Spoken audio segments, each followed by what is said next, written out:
During the whole mass, I was getting phone calls from my neighbor. This is the only way I can go to the scene. I said, I'll have you escorted there.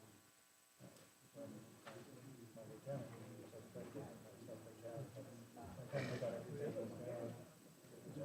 He did ask us to call his friend.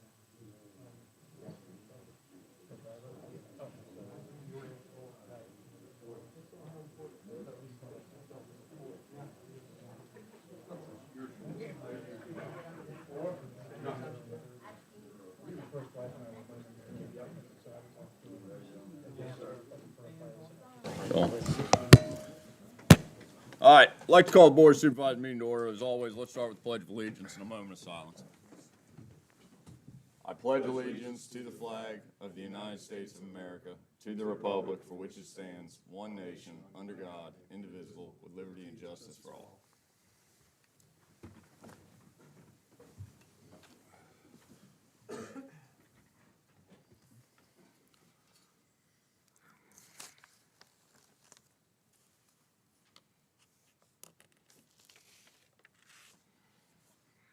All right, thank you. We do have a quorum. We do need to adopt an agenda.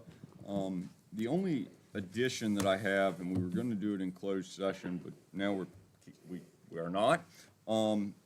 Under discussion, I'd like to add Marty McGetrick and his swinging bridge conversation. Anybody else have any? Please. Well, I guess other than that, Mr. Chairman, we want to eliminate under closed session 2.2-3711A3. Yes, sir. So those two changes. There you go. Anything from down there? No, sir, Mr. Chairman. Anybody else have anything? What would y'all like to do? Move that we approve the agenda as amended. Second. Motion made and seconded. Further discussion? Hearing none, all in favor signify by saying aye. Aye. Opposed, same sign. Public comment. Public comment. Public comment. Do we have anybody watching us? Yeah, Tracy must not have logged on yet. All right, we'll do public comment again later. Constitutional officers, county departments, committees, and organizations. I'd like to start first with Greg Lillard, our new Ag Extension agent. Greg, welcome. Nah, steal our mic from our lawyer. Introduce yourself. Tell us what you're doing. Oh, about to get lots of views. So yeah, Clay's right. I'm the new agriculture extension agent for Madison County. Been on the job for about a month, so I don't really have anything to report other than new hire training sucks. But other than that, I don't have much. The office is going smoothly. Adam and Kelly are working their tails off. It's been pretty smooth. Just for your information, my specialty is supposed to be crop and soil sciences, but I'm pretty broad and cover a lot of ground. So, and that's really all I have. Anybody have any questions for Greg? Yeah, absolutely. Pass along your contact stuff to Jonathan or Brian, or shoot him an email or something. Okay. We'll start pointing people in your direction. Welcome. Glad to have you with us. All right, Hendon. Yes, go to Mooney. Thank you. Mooney? Good afternoon. Just a couple things. The fencing at the arcade is completed. It's installed. We will let the lumber dry a little bit and springtime come around, and they requested to do a stain, a white stain on it, so we will take care of that in-house. So only other thing is Christmas lights will probably come down maybe this week sometime or next week. I know it's probably past the 1st of January, the first week, but under some circumstances, the ice and snow, we have to address those issues first. So And that's all I really have to report. Do we have anything from Mooney? Yeah, Mooney, just that, I got a big thumbs up from Max and everybody on the historical committee and the arcade. So they said you did a great job, and thanks for being so responsive. No problem. Thank you for all your help with Hoover Ridge. Jerry? Yeah, well, I guess we'll talk about the Red Barn later, but that was a big thing that happened. But February 15th at Renback Barn, we have a Hometown Heroes Gala. We only have 25 tickets left. You can go to hooverridge.com for that, to vote, to get your tickets. And also we have the Hometown Heroes voting, I think 12 a.m. tomorrow night ends. Mooney's on there, Clay's on there, all kinds of Hometown Heroes. So go in there and vote for that. And then we have winter sports have just started up. So that's about all I got. Anybody have anything for Jerry? Jerry, thank you. Tilly, Hello. how's the world of HR? It's going great. The only thing I have to report is that I had my training for the W-2s with Tyler, so I'll be starting that process probably the end of the week or next week. That's it. Babe, anything else for Tilly? Thank you, Tilly. Annette? Hello. December was busy for the shelter. First of all, we are so thankful and grateful for the wonderful support of the community for the holidays. I submitted some pictures of all the donations that the shelter got. The Livestock Club donated all kinds of goodies to the shelter. Wetzel Middle School Future Business Leaders of America collected donations for the shelter. Dustin with the Piedmont Deli, they held a bird seed wreath fundraiser. They raised and donated $530 for the shelter. Participated in a senior project for the Blue Ridge Governor School. Just answered questions for student Sadie Barb regarding the benefits the animal shelter has for the community. Our December numbers were 17 strays, 12 owner surrenders, 9 transferred in, all their vetting was completed, 10 reclaims, 22 adoptions, and 6 transferred to rescues. So then I just done a little comparison from 23 to 24. In 23, we took 182 strays, 24, 172. Our owner surrenders jumped from 23 to 89 to 202 in 24. Our adoptions also increased from 125 to 277. And we transferred 71 in 23 and 130 in 2024. So in 2023, we handled 324 animals. In 24, we handled 541 animals. So, All right. it's been busy, but it's been fun. I don't know. I was going through your Facebook page over the weekend, and it was super positive. Watching you post these animals, these dogs and cats that are up, and then like a day later, there is a happy family that's adopting that cat or dog, and that's super positive. Yes, Like, I have real 3 good. puppies out there now that were just fixed today. I haven't posted, so I'm sure that will be the frenzy for Friday and Saturday. Good. Yes. Good. Any questions for Annette? Annette, thank you. Yeah. Thank you. I appreciate it. Commish. Howdy.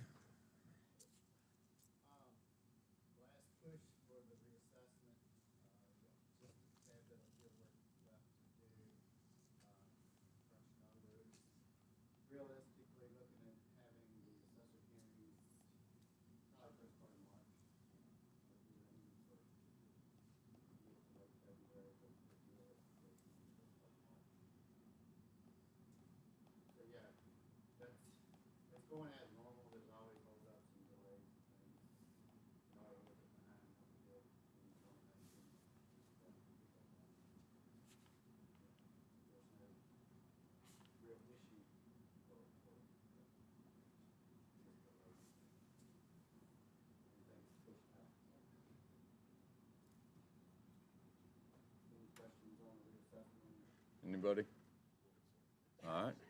What else you have? Just business as usual. We did get award notice for the Forest Sustainability Fund.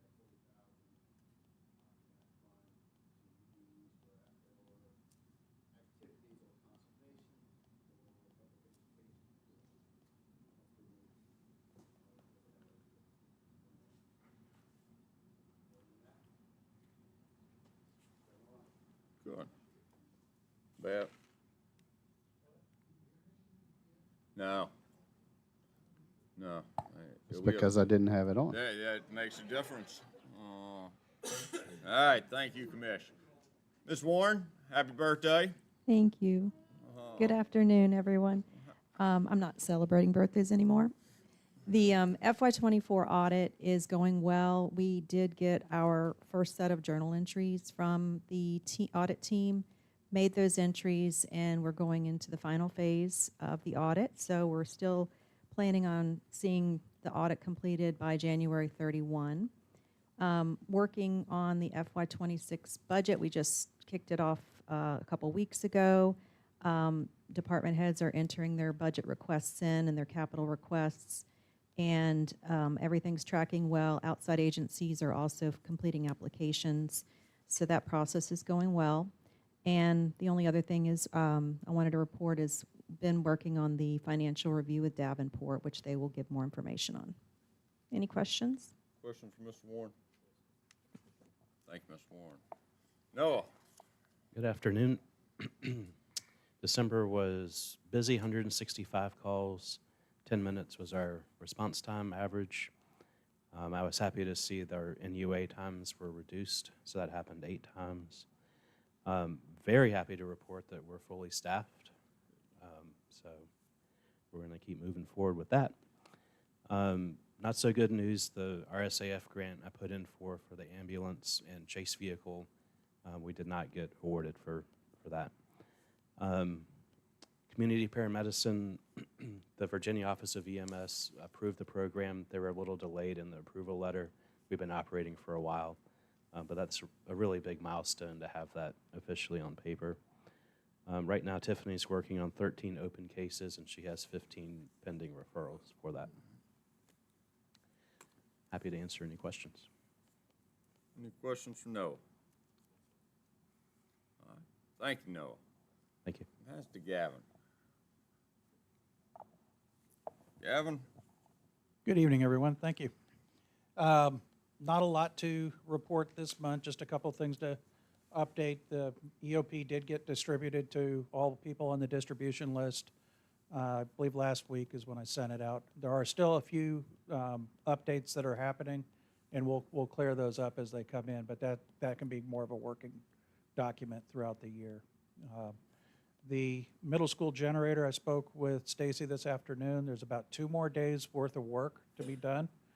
And then they have to wait for a 3-day break at the school because they'll need to connect it into the system, and they have to shut the entire school down to be able to do that. So that'll happen, I'm sure, at some point. If they would have been a little bit ahead with the schools being down for weather, we might have been able to get it done then, but we may still have that opportunity moving forward. The Starlink equipment that was donated in service is all up and running. It's been delivered. Doing some testing now. I have it mounted actually on my vehicle at the moment. I took a spin out to Syria area in Etlin yesterday. Never lost signal, and I maxed out everything I could in the vehicle. I had the computer playing a video, and I had music streaming and making phone calls, and we had full service the whole time. And no, I was not watching the video. I was just using it for bandwidth. This is exactly the type of technology that we've needed. What we saw during the Quaker Run fire, this would have been a game changer in the initial days for us out there, because we can add I think like 40 other people to each one if we need to. They can be removed from the car and set on a tripod and left in a command post. So there's lots of ways these will work for us.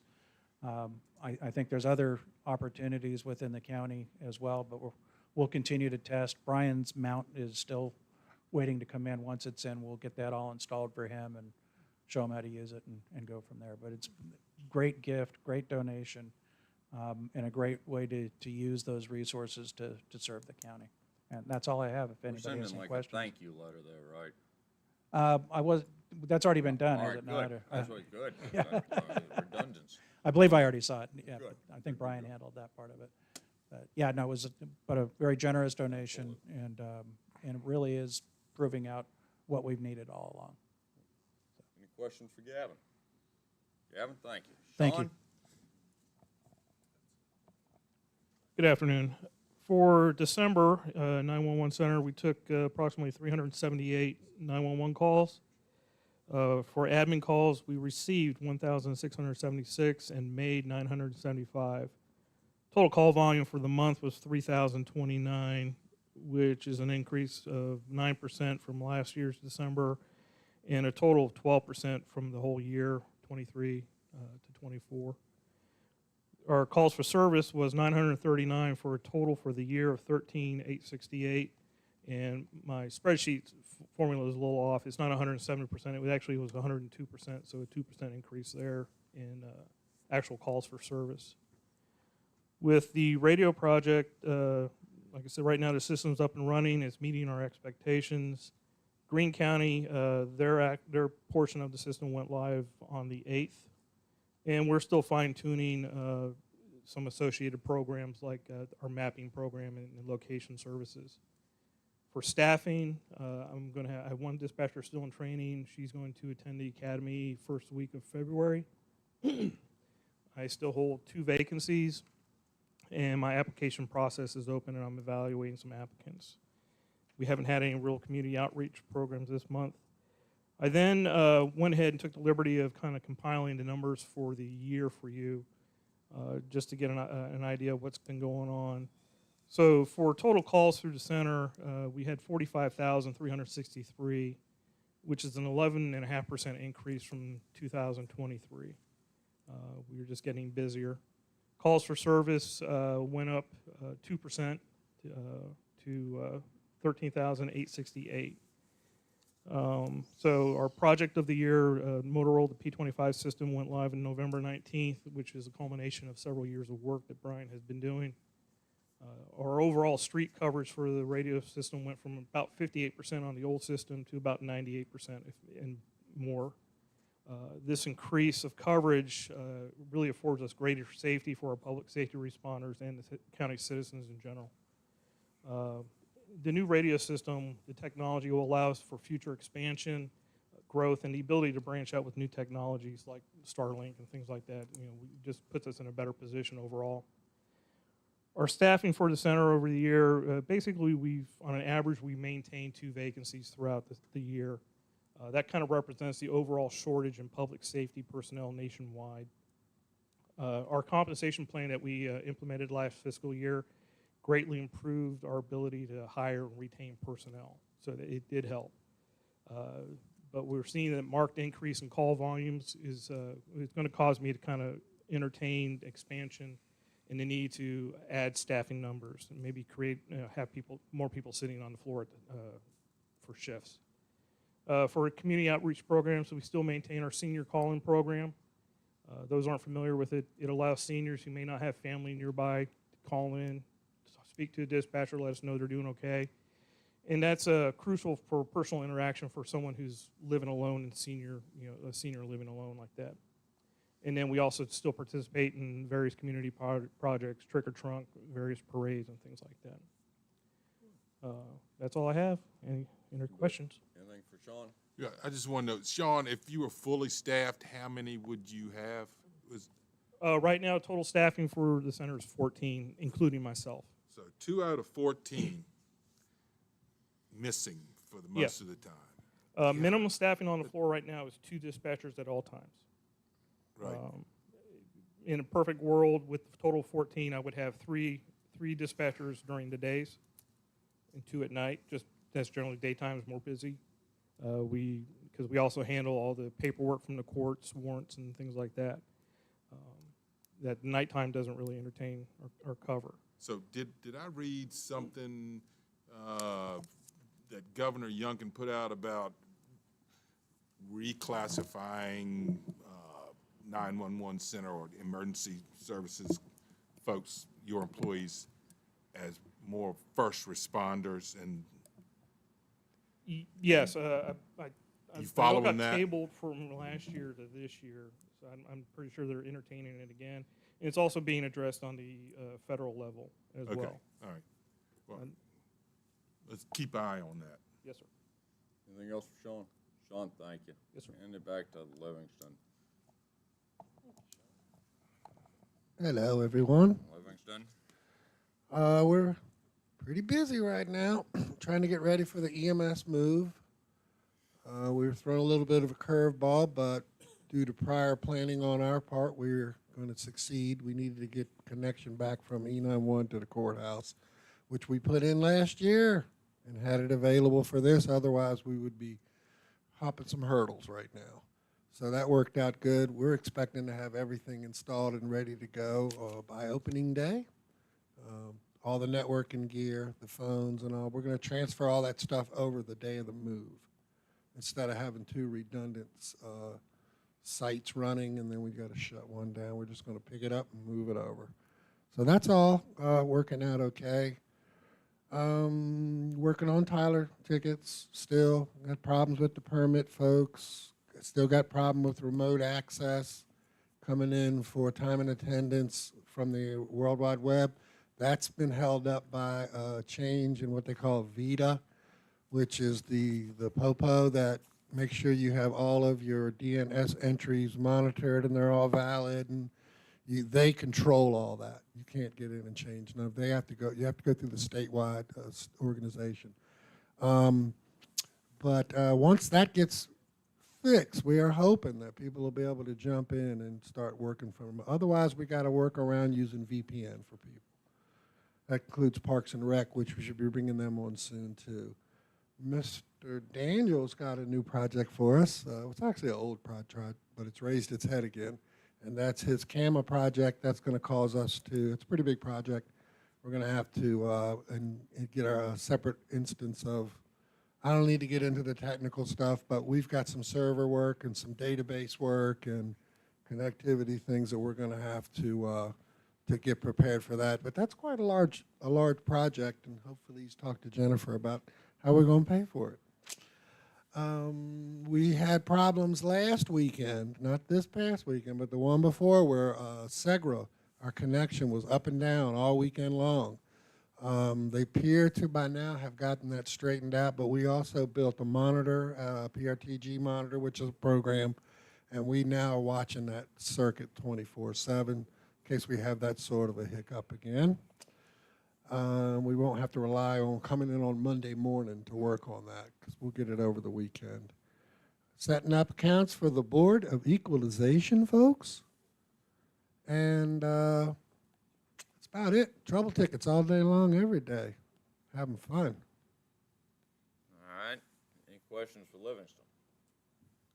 Livingston, thank you. My pleasure, sir. Jamie Wilkes.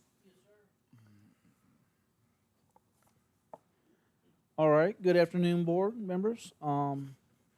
We just staying busy in the department. The zoning and planning section of the department is staying busy with PDRC, Planning Commission workshops, the comp plan, and various BZA cases that are being heard. Erosion incentive control, the DEQ report's in your packet, and we also have a pre-construction meeting, I believe it's tomorrow, for the Hoover's Ridge project. Start that off. In the building department, the permit reports attached to the packet, and it shows what appears to be a slight decrease in permits, but that's been taken care of in the last week because come January 18th, the deadline for the grace period for the current code has expired. So they'll be going to the new code, so everyone's in a mad dash and rush because they're scared of the new code. Some of the provisions have changed, which they always change. But there's some significant changes to energy and electrical provisions in the code, so a lot of people are trying to get in at the last second, which some will make it, some of them won't, but we're going there anyway. And then the state's getting ready to start off on the next code cycle. As soon as they finish one, they start the next one. I think we found a way to help a lot of homeowners and contractors. Some of the new provisions for the energy, I don't know what to say, they're just over the top. The residential attic insulation, R60, I mean, that is, I think it's crazy. But there's a way within the code to reach out to a future code. Because what they've done is they went to R60. Well, the next code cycle, they dropped it back to 49 already. So we can reach out there and issue a modification based off of a nationally recognized standard, which that is, and it will be part of Virginia, but about 3 or 4 years. So we can approve a modification to keep it at the current level of 49. So that's going to help a lot of people. And R49 is more than enough to keep your house comfortable. It's crafty, Jamie Wilkes. Well, that's part of the code, so There you go. I'm willing to work with the code any way possible, you know.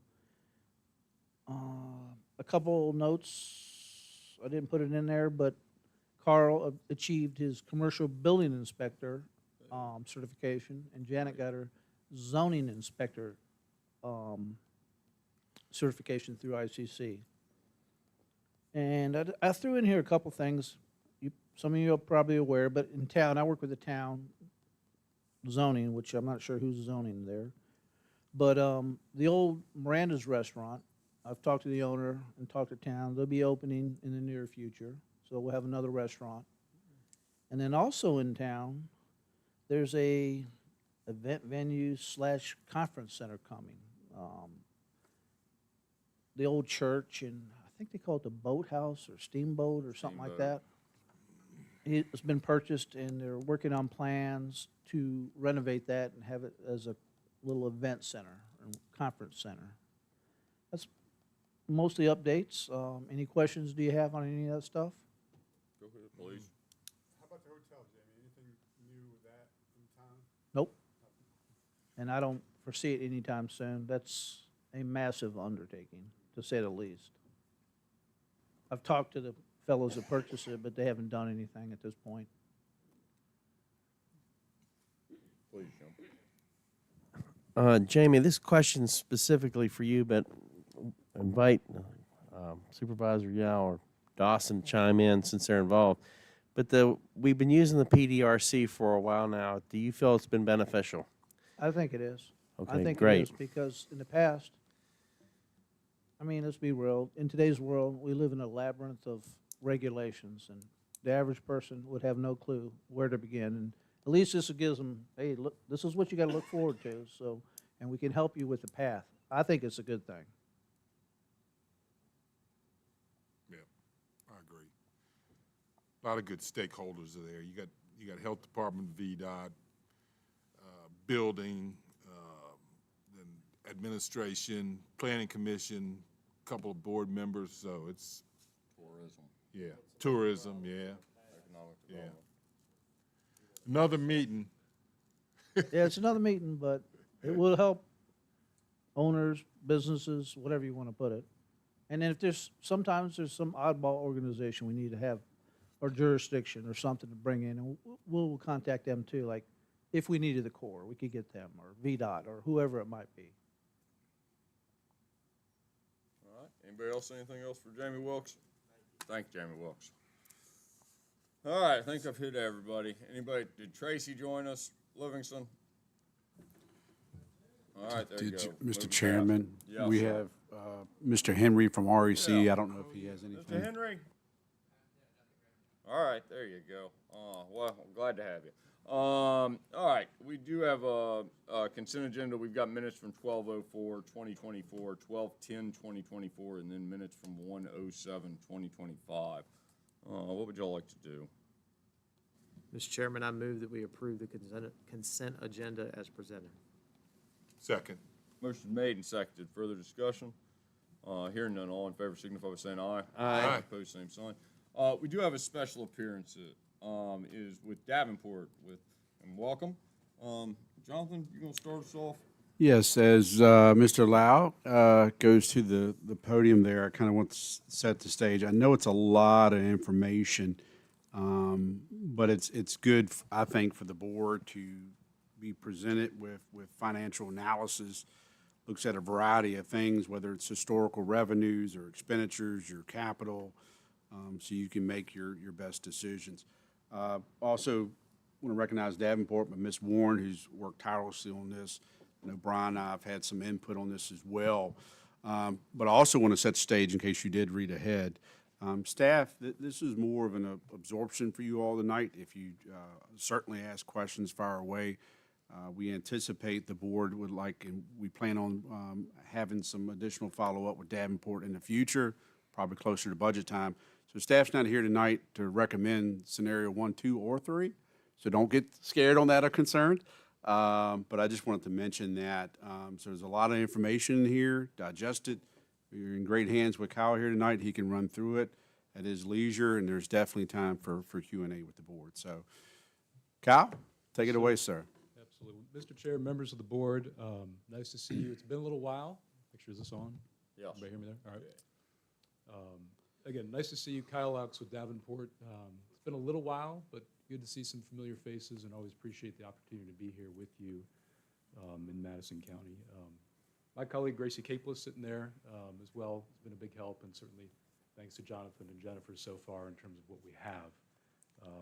I think to Jonathan's point, we've got about 65 pages. We're not going to go page by page or word for word. Kind of hit the highlights and again, allow you to absorb some of this information. So I'm happy to take questions as we go. So we'll kind of get going here on page 3. So again, big picture, let me go one more page for me.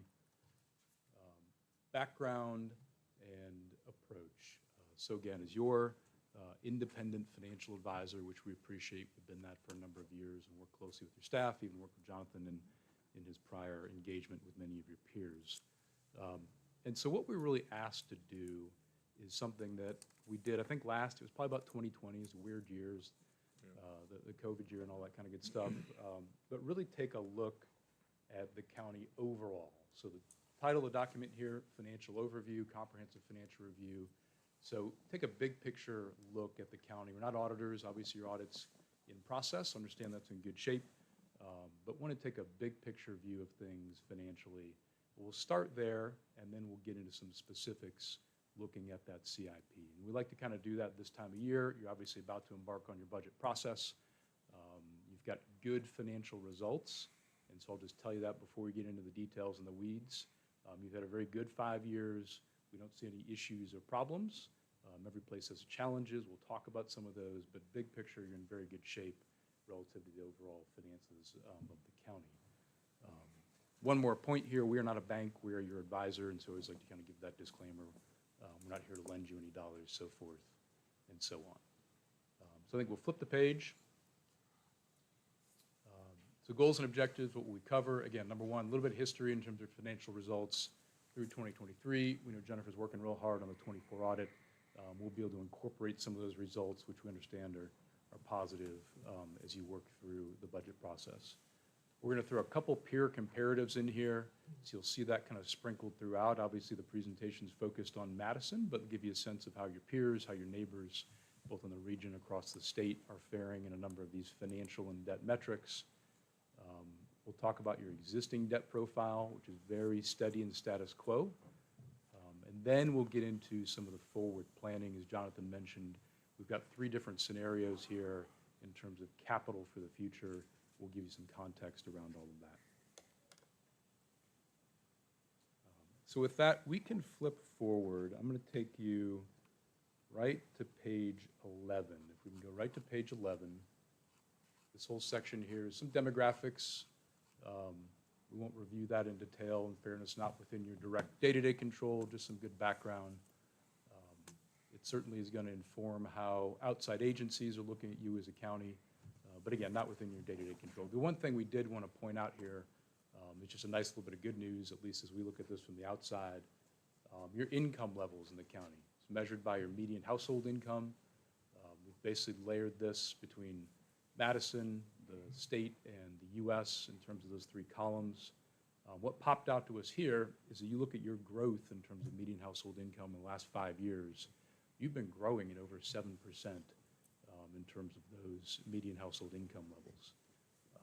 So again, maybe not directly within your day-to-day control as a board, but as we look at the overall trends in terms of your local economy, that just popped out to us as hopefully a little bit of good news. Again, this coming from national databases. The state's been growing at about 5%, the nation at 5+%, you've been growing at 7+%. So that, again, portends good things for the local economy. Just wanted to point that out. So, hey, Kyle, so I doubt if y'all have gotten in, but as a result of what? We've been growing over the last 5 years as a result of what? As a result of more businesses coming in here, more people coming in here, that perhaps, more professionals working remotely or whatever. Were they any kind of Go ahead. I mean, just seeing it, okay, I got it. But did we go into why that would have been? Now, in order to fairness, protect- Mr. Yall, we didn't dig that far. Yeah, okay. Yeah, I think didn't all think you those- would, but Yeah, are in order for us to go forward, we need to know that. This is probably, is it fair to Sure. say, is this like a Weldon Cooper type of generated number? So Yeah, okay. Correct. it wouldn't be Very well. specific to how the growth occurred? Yeah, that's for us to figure out. Like, Yeah, it was again, at a high level and interesting, I think a good trend. yeah, Do we know specifically? We don't. Okay. But from the top level, we saw that and said, man, that's a good sign. okay, thank It's a you. good sign. The perspective maybe I can give is many of your peers, even outside of, the real dense, like the true Northern Virginias, so forth and so on, you've seen a fair amount of this the last couple of years. So, your rural local governments, those that still have nice connection to the Charlottesvilles and Northern Virginias, my suspicion is, although I don't know it, is you've seen some of that transition as people got out of the really dense areas and said, hey, this is a lovely place to live, and I've got Charlottesville, I've got Culpeper, I can get to Northern Virginia if I need to. I don't know it specifically, but I think that's a reasonable. Yeah, conclusion. Yeah, you got it. So again, to that end, we won't spend too much time there, but you compare very favorably to some of your peers in terms of that level at about 75,000. I'm rounding up a little bit. You can see the median about 80,000. A couple outliers there in the Clarks and the Rappahannocks, very small population there.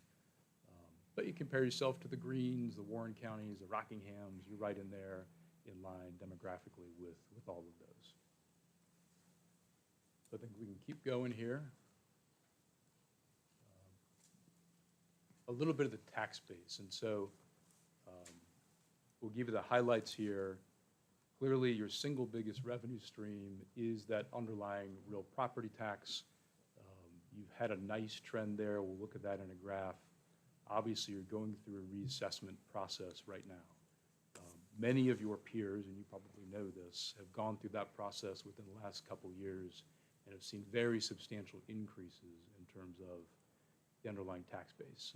That's been somewhat unique relative to history. We spent so many years with relatively tame inflation, an economy that was solid but maybe not great. And so I think one of the opportunities you have, and this is us talking as your outside advisor, during this budget process is really thinking through what opportunity that may provide to you as a county in terms of the likelihood of an increase in terms of the underlying tax base. So I'll point that out, and then as we go the next couple pages, we'll pause here. This page does show that historical assessed value going back basically 10 years. You can see the growth on the right-hand side of the page has been solid, positive numbers each and every year, 1%, 2%, 3%. The bottom right-hand side of that page shows that you've been growing on average about 2.5% a year for the last 5 years, which again is solid, it's positive. The challenge has been that inflation clearly has been much higher than that. And so these reassessment or revaluation time periods are opportunities to kind of readjust given that sort of balancing need between the revenues and expenditures, knowing that inflation has done what it's done the last several years. 2024, as you look at that graph, not a mistake, we just didn't have the data for the sort of orange bars there, but the overall takeaway you see, and obviously you'll be looking at the newest values in the next coming months via that reassessment. So we can keep going there. Keep going, next page. Population has been relatively stable, but again, maybe Mr. Yal, to your point, you've seen a little uptick. And so maybe does that have a little something to do? Might not. Don't know exactly the answer. Again, these are just observations as we look at sort of the overall trends. So we can keep going. I'll pause here just real quickly. One measurement for purposes of, call it the wherewithal of a local government, given that your primary revenue stream is your real estate tax rate, your real estate tax base is the assessed value per capita. And so that's what this graph is showing, just simply how much assessed value is there per person, per capita in the county. Historically, anything over 100,000 has been viewed as pretty solid. The last couple of years, that number's crept up in terms of what's viewed as solid, just given how much the overall economy and tax bases have grown. But you're at about 150,000. That's probably going to pop a fair amount with this next reassessment. And so if you go to the next page, we'll show you on a comparative basis.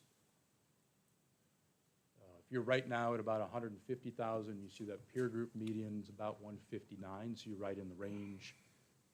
The high side there, Rappahannock's obviously an outlier.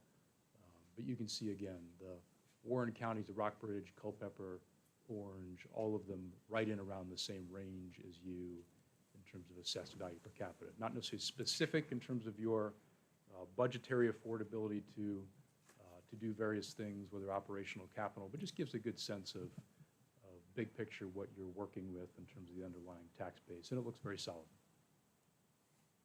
So I think we can keep going here. Real estate tax rate. You've been steady at that 74 cents, if we've got that right, for the last several years. That's obviously part of your budget deliberations, and so you know that better than anybody. We'll keep going. In terms of the tax rate, you're a little bit higher than the peer group median, but again, you're going through that reassessment process, and many of your peers have already gone through that and likely readjusted their tax rates accordingly. If we keep moving here, a couple other observations. Won't spend a whole lot of time here, but just because it is budget season. Meals tax has been a very nice trend for many local governments, including yours. You're right now at about 4%. You can see amongst this peer group, you're right at the median. You've got a couple up at 6%. We've seen this for many local governments be a sustainable, growing revenue stream. It's got the nice advantage that it tends to generate revenue not just from folks in the county, but from people coming through, whether it be for tourism or anything else. And so we point that out just on the meals tax side of things. On the next page, similar story in terms of lodging tax. This is actually interesting to us as we looked at your finances. Very nice growth in terms of your lodging tax. And so, again, as you think about various revenues outside of real estate, you've got a couple of these that have performed very well, and you have some control in terms of your day-to-day budgetary decisions. Lodging tax has been indeed one of those. Go one more page. So next section, we'll do just a little bit of history in terms of the general fund. This is all from your audit, all through the 23. You're obviously about to get 24, and we'll just give you a couple takeaways. Middle of the page there, we'll spend a fair amount of time talking about this, but your fund balance is arguably, of any of the financial things we'll talk about, arguably the most important financial measurement or metric that we will highlight here. And so we're going to have some takeaways there. You're in good shape relative to your policy, but it is an area we want to make sure we watch very closely going forward. So we'll talk about why that is. So we can go to the next page. Your revenues, last 5 years, again through 2023. We've had an interesting couple years by virtue of COVID and all the various federal dollars that have flowed through, so that's created some noise in the financials, but nothing negative.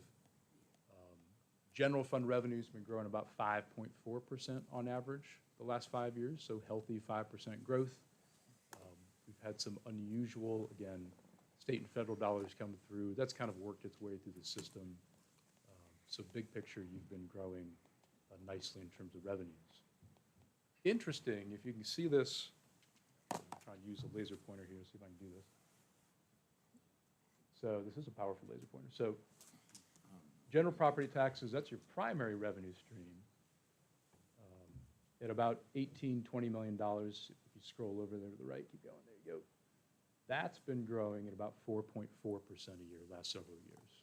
So again, keeping in line, generally speaking, with the growth in your tax base, even a little bit more. Where you've seen even greater growth, and this is in line with many of your peers, is the other local taxes. And so things that we'll highlight on the next page, your sales tax, your meals tax, hotel tax.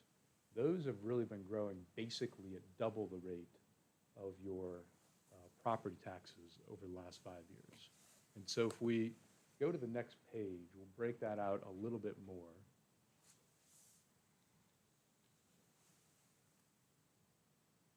And this is a trend we've seen for many of your peers, including you.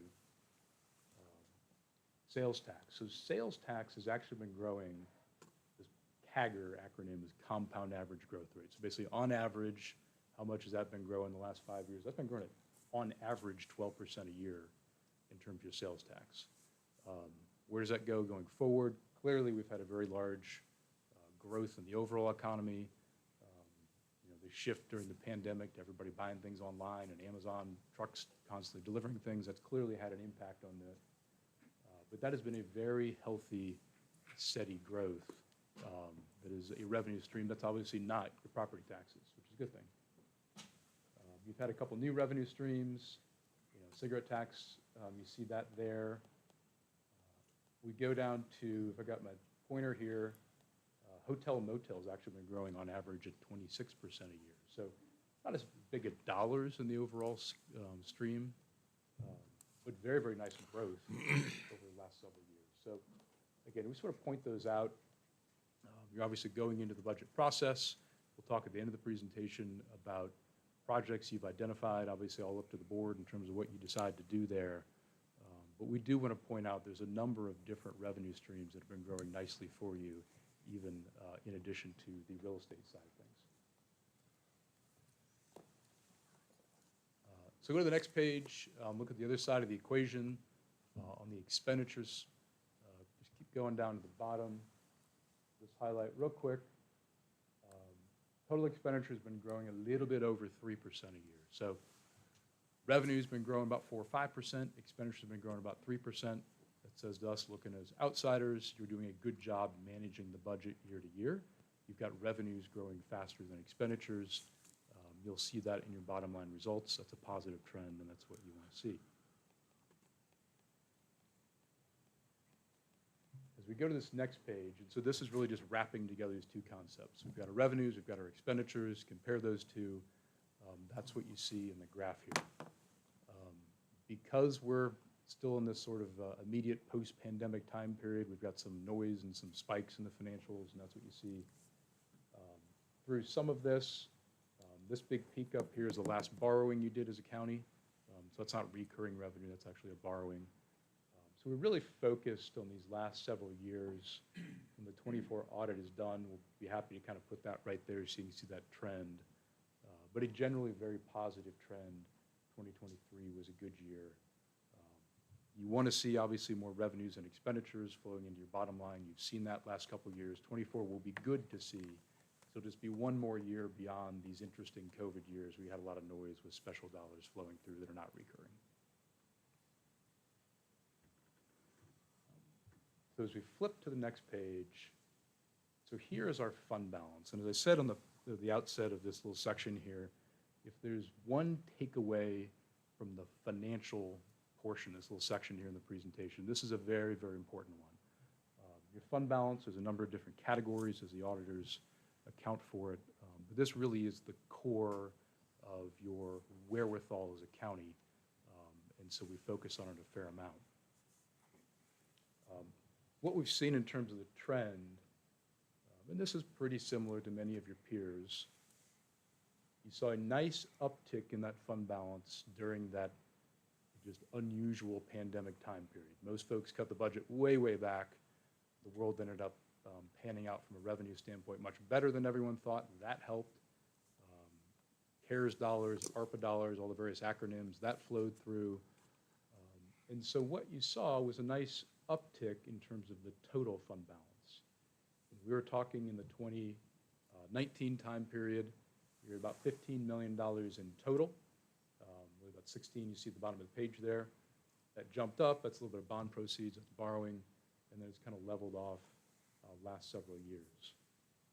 What we have seen, so importantly, this is 2023, this is your last audit. This is an estimate of where you are at 2024. When the actual audit comes in, we'll put those numbers there. And this is what, when we looked at your budget talking closely with Jonathan and Jennifer what 2025 looks like. And so what we're starting to see, which isn't necessarily a negative in and of itself, is some of these, call it additional dollars that were built up during the pandemic time period, during those very good years that we continue to have. You've used those. You've allocated them towards capital projects and investments in the community.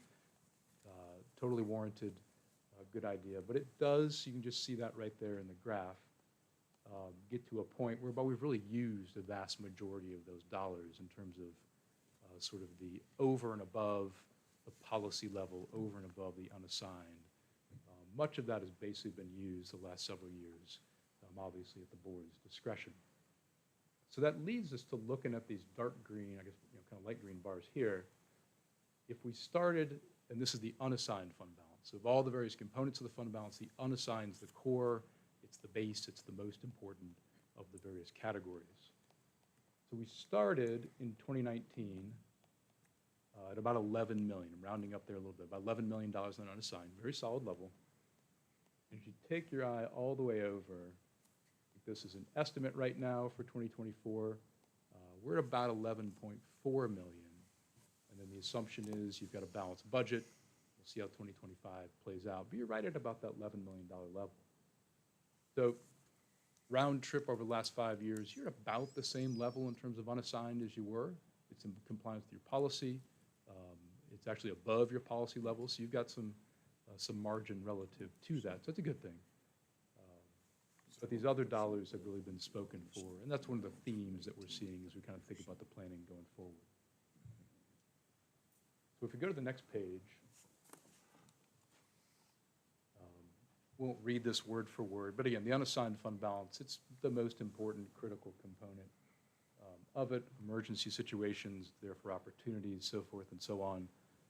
Another reason it's been a very nice thing to have really solid fund balances since about 2023 is interest rates on the short end of the yield curve are much higher than they were during the pandemic time period.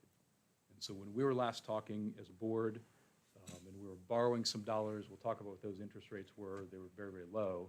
At the time we were doing that, you were reinvesting your cash at basically zero, or pretty darn close to zero. Nowadays, you have an opportunity to, even through just a state program like LGIP, to reinvest the cash in overnight dollars at close to 5%.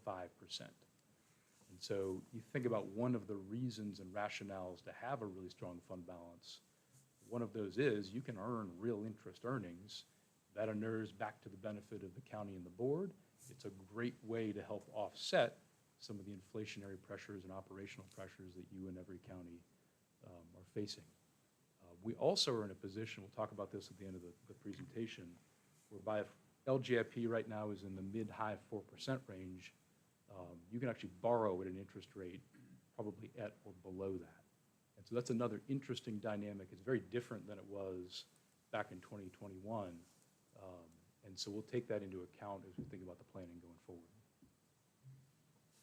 So if we go to the next page, you've got a policy relative to your fund balance. You see what that is. That's basically the low end here is at 14%. When you add together, there's really kind of two different policy levels. So our focus is looking at this yellow line right here. That is basically 18%. And so as you look at that, as you look at that closely with Jonathan and Jennifer, you want to make sure you're at or above that level. We always like to see you with some contingency over and above the policy level. That's a healthy thing. And so you right now, if you scroll down just a little bit, are in the mid to low 20s. Again, at the end of 2023, about 30%, about 25% projected with your 24 audit, and then that starts to creep down a little bit. And so another factor to keep in mind is that your policy says you need to have basically 18% of the budget in the fund balance, and that's very reasonable. Many of your peers will have a policy just like that. As the budget grows, which it naturally does, that necessitates that at some point the amount of dollars that are in the unassigned in order to comply with the policy will need to grow as well.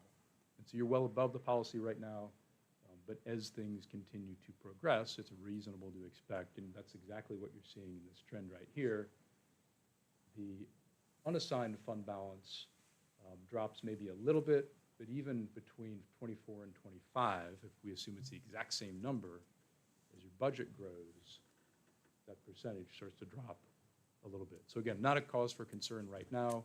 You're in good shape, but just something we want to point out in terms of the trends of the way a budget works. So as we keep flipping here, I think we can skip over this page, go right to the next page, just to show you where you are relative to peers. This is on a percentage basis, so basically adjusting for the size of everybody's fund balance and budget, apples to apples. You're right at about 24, 25%, which we just said that's almost exactly where the peer group median is. So that's a very healthy place to be. And again, in compliance with your policy with some margin over and above it. So that's good. I think we can go over this page, just kind of restating your policies. Again, you're in compliance with those. We don't see any need to change those right now. So you can keep going. And so just a couple takeaways as we think about where those trends are, your 25 budget, and then really in your 26 budget. Just to maybe restate what we already said, you're in good shape with your fund balance, but again, we've used, I say we, the county, the majority of the dollars are kind of the over and above the policy level additional. And so what we're really thinking about, again, with you as a board as the ultimate decision makers, is how do we fund and finance what might be a series of capital projects going forward, knowing that some of those additional dollars in terms of fund balance have really, by and large, been spoken for. And so that really is what we'll talk about in the next couple sections.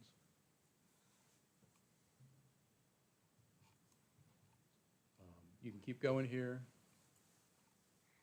All right, your debt profile, we'll stop right there for a minute. So your existing debt, before we talk about anything new, existing debt's about $21.4 million. It's all fixed rate. It's paid very much like a mortgage. You can see the payments in graphic form on the right-hand side of the page. You basically have level annual debt service for the next decade or thereabouts. So in your personal life, maybe if you have a mortgage, if you've had a mortgage, you're making essentially the same annual payment or the same monthly payment with hopefully a fixed rate. That's very much the same position the county is in.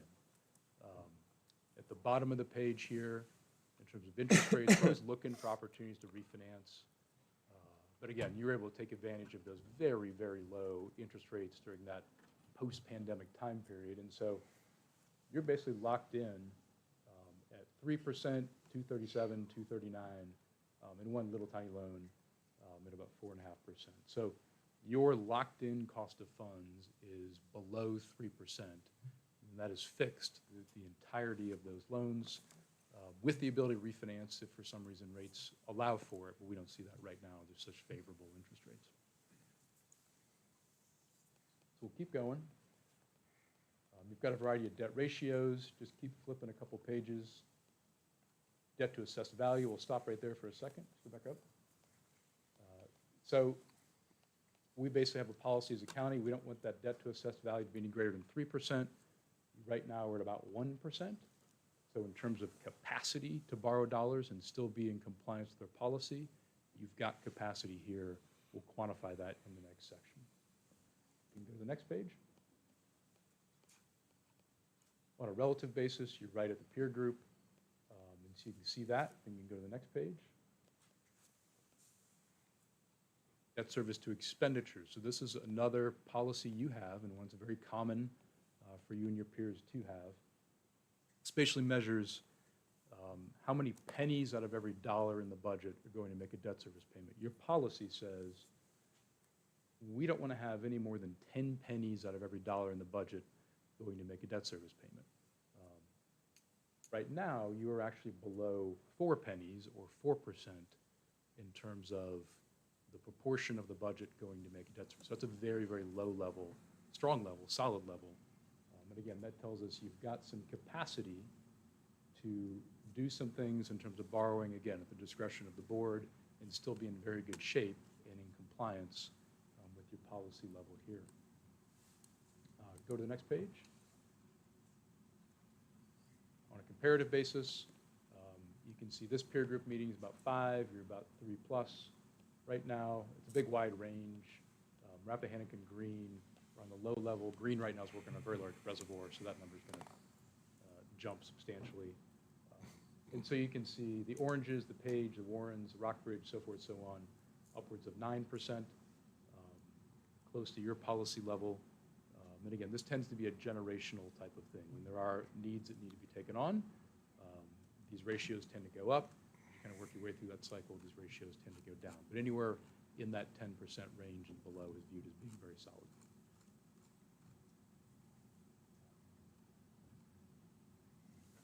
Okay, so now we'll get to the last section here. So this is what we call the capital funding analysis. So with all the prior sections as sort of a little bit of lead up, this is knowing that it is your budget cycle, what we understand the potential capital needs to be, which again, working closely with Jonathan and Jennifer, we've tried to put up here on the screen, obviously subject to the board's discretion and thought process during your budget cycle.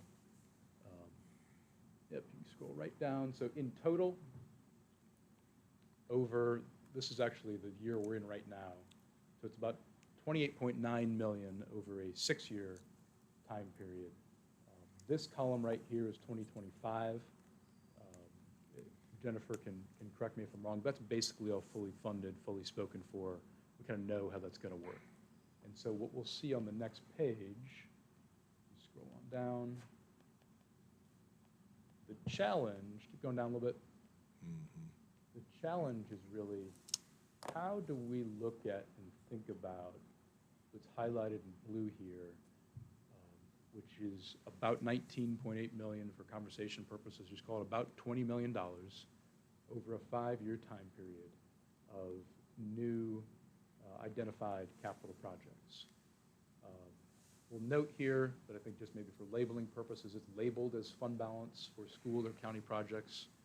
In reality, if our unassigned fund balance is $11, $12 million right now, even if we wanted to fully expend that, which we don't recommend and you don't want to do, there's not enough fund balance dollars to really even come close to doing these sort of things. And so that's really where the challenge comes in with this budget cycle, to start thinking about how is it that you, as a board, could move forward, again, subject to your discretion, under a variety of different scenarios. And I'll pause there. Jonathan, anything you want to highlight in terms of the projects itself? Or I've just pulled up the schools list. I mean, they're all facilities used by taxpayers. Obviously, a lot of the projects or funding needed, as you can see that different breakdown, I think there was a page or two before, is schools. 1.9 million of that 19.8, I think, is in there.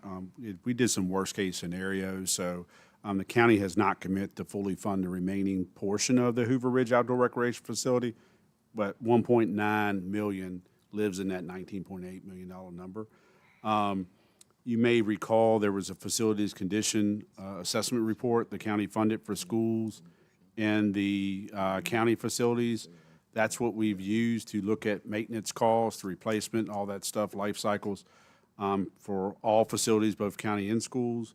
Those are those numbers. So certainly there are things that the board can make decision on. I'll just throw things, whether they're windows or other things like that. The board could say, all right, let's really drill down a little bit further. So that's how that list was developed, was based on the facility condition report, and we gave that list over to Kyle. So you do look at that annually, even though it's a 5-year window we generally look at. You do get to revisit that each year and make a determination if it's long-term debt like you did with the radio.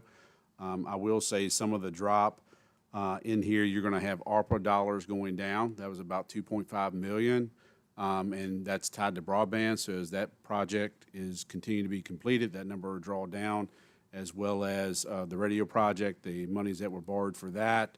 Again, systems coming complete. So that will also affect our revenue moving forward on interest, income interest or interest earned. I forget the right title. That's why we have good people doing finance. So you will have to factor some of that in, but I just want to let you know where those CIP numbers came from. Thank you, Kyle. And so what we'll do in the next couple of pages, and Jonathan mentioned this at the outset too, we've kind of given a range of different ways to look at this. And so if you go to the next page, what we've assumed for the moment is because you have in this listing kind of a variety of different projects, not one big project, it's a variety of different things, very similar to back in the 2020 time period when his radio system, it was this building, it was some schoolwork, sort of combining some things into a single financing. And so what we've laid out for the moment is to think about doing some interim financing. So you've got a variety of different projects that are all going to be in different stages of development and design and bidding and all that kind of good stuff. And so a way to get some things going in terms of all of that early stage design, development, construction, all this kind of work, and be able to build into the payments on a borrowing is to think about doing some interim financing. It's less of an impact on the budget up front, allows you to keep some of those dollars in your fund balance, continuing to earn interest at right now what is probably equal to or above the borrowing cost. And so that's what we've assumed for the moment as we run these various scenarios, obviously subject to further discussion and obviously your input. And so the first scenario we ran is basically if that entire 5-year CIP as it's laid out went forward. It's about $20 million. The thought process would be interim financing starts at about $7.5 million. So we basically group the first 2 years of projects, do a interest-only loan, get those projects going. Once you've got more definitive information about the cost of the projects, your trending in terms of the budget and revenue streams, that interim financing would be quote-unquote termed out on a permanent basis along with the rest of the needs in a single financing. And so that's what you see in this green box, $7.5 million of a construction loan, and then in about 2028, for assumption purposes, that gets termed out with everything else for a total of $20 million of total borrowing, total funding.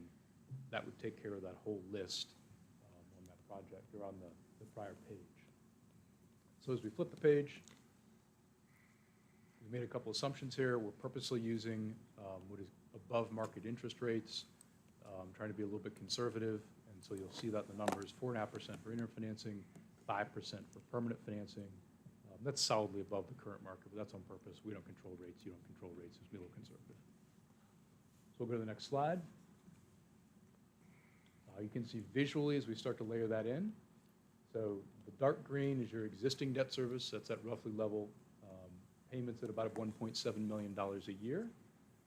And you can see just visually how that would work.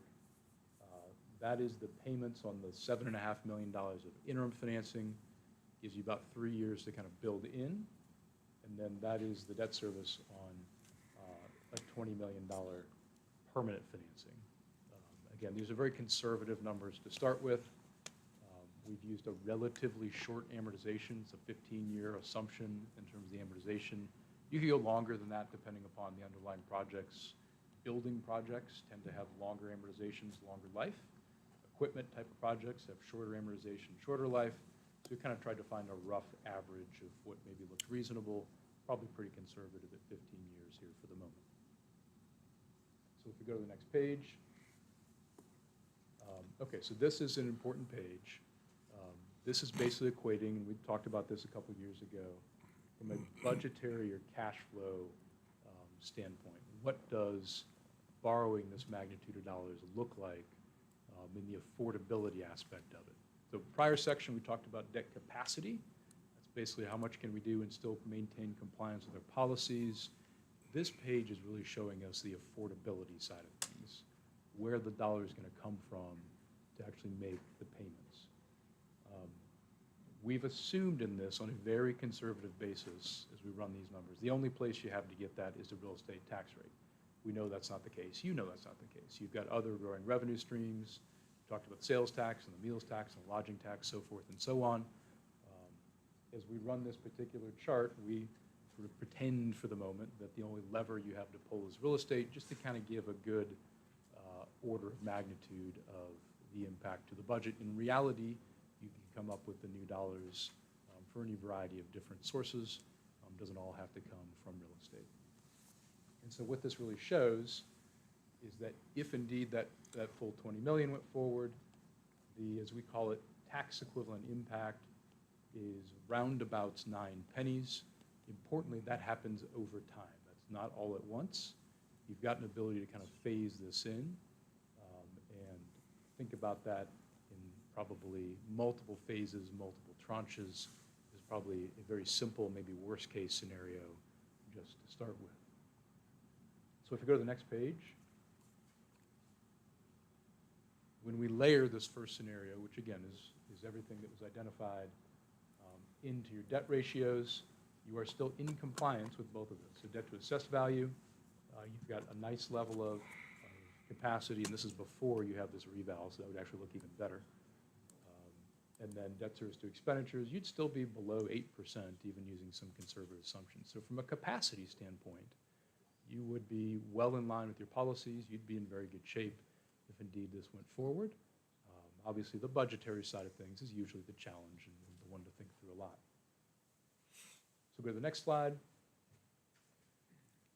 We then said, what if we, and again, order of magnitude, range of numbers, what if we just kind of ratcheted that down a little bit, just to kind of give you a flavor? What if instead of doing 20 million over the next 5 years, what if we did 15 million? Starting with a little bit smaller interim financing, 2.6 million, could be 2, 3, somewhere in that range, that then gets termed out with $15 million financing in the 27 or 28 time period. So again, all the same concepts, just working with a little bit smaller universe of projects, all the same underlying assumptions. You go to the next page. Visually looks very similar, just that light green is smaller because we're borrowing fewer dollars. You go to the next page. And instead of 9, you're at about 7. And importantly, you see the timing there is over a basically 4-year time period. So that's where there is some flexibility to kind of work with the timing, work with the amount of dollars that are borrowed and when. Again, this is sort of initial salvo in the discussion of things, but just wanted to give you a range and order of magnitude. Doesn't have to happen all at once, but we can think about this over multiple years. Go to the next page. Debt ratios, as one would expect, look even a little bit better. So again, the capacity, we're checking those boxes, you continue to be in good shape. The last scenario we ran is, again, start with the $2.6 million interim financing, but instead of doing 20 million in total, you do 10 million in total. So basically taking that first scenario, cutting it in half. You can go to the next page. Again, you'll see visually, obviously, for the board, you've got this. You can look at this post-meeting, and we can talk about this in detail, but see visually what that looks like using some conservative assumptions. We keep going to the next page. And you're down to about the equivalent of about 4 pennies. And importantly, the other column I'll point out here, this one, everybody's eye gets drawn to that by virtue of budget season and all that. Arguably, the more important column is to look at this column. This is the actual dollars that are needed. So knowing that real estate's a factor, knowing that just general growth in your budget is a factor, meals tax, lodging tax, sales tax, you got a variety of different things that are growing. I would argue this column right here is probably the most important in terms of, okay, how many new dollars would we need to come up with, assuming that the only thing we have allocated in our budget is what we're already paying in debt service. What this table is really showing is just how many incremental new dollars in terms of revenue would we need to come up with going forward. And so as you look at that, 2026 is budget year coming up, it's about 125,000, 122 on the page, I'm rounding up a little bit. That grows to about 1 million as you get out here into, but really not until 2029. And so I think our takeaway here is multiple years to be thinking about this, multiple levers to pull, obviously with the board's input, discretion, all those kind of good things during your budget cycle, but wanted to give you this as an initial food for thought as you go through that planning process. Debt ratios are all going to be in good shape because we're borrowing less dollars here. keep going. And again, just a couple observations. We did just put on this page the incremental impact of something like meals and lodging tax. I mean, meals tax is about 140,000. Your real estate right now is about 180,000 per penny, and so those are material dollars within your budget as you think about, again, different levers that you're able to pull as a board at your discretion to think about future funding. One other thing that we'll point out, and then I'll stop talking and answer any questions, is a substantial portion of those projects are schools projects. There's a variety of, by virtue of this current administration and potentially who knows what happens in the future, there are some updated or new mechanisms to think about schools funding in Virginia. And so one of those is literary loans. You are a wealthier local government by virtue of the statistics we just looked at. And so those may not be as advantageous for someone like Madison, but as we're thinking about the planning going forward, we want to evaluate that some more. Literary loans have been around for a long, long time period. It's a loan directly from the state. It is for school-specific projects only. They do that on a project-by-project basis. You got to apply for each project. It's competitive nowadays. In the old days, you could kind of get yourself on a waiting list and the state would fund you when they funded you. Nowadays, it's a competitive process. And so as we think about the schools aspect of things, we can study that a little bit more in the context of funding for that. The other thing I will note and mention is, and you're probably aware of this as board members, there's this concept that has been floated of the potential for an additional 1% sales tax that is specific for schools funding. There's about 10 local governments in Southside Virginia, almost all of them rural, that have gotten that special permission, if you will, from the General Assembly to levy that 1% sales tax. That's not currently available for other local governments, but the thought is, not that we're political experts per se, that will likely come back around at some point in the future. As we work and look across the state, that sales tax has been a very material number in terms of order of magnitude for all of your budgets, and it's worked very, very well for those, again, Southside communities that have used that to do school-specific funding. And so, interesting variable, not available right now, would take General Assembly action and the governor. But just want to put that out there as food for thought, again, not for this budget cycle, but potentially for future budget cycles. And so a lot of details there. I think, Mr. Chair, I'll pause there, see if there's any questions, comments. Any questions? Kyle? Artie, what do you got? No, I don't really have any questions. I think I looked it over earlier today, and it's pretty clear on its. I appreciate it. It's a good report. I would say the options. It seems like the options for school construction.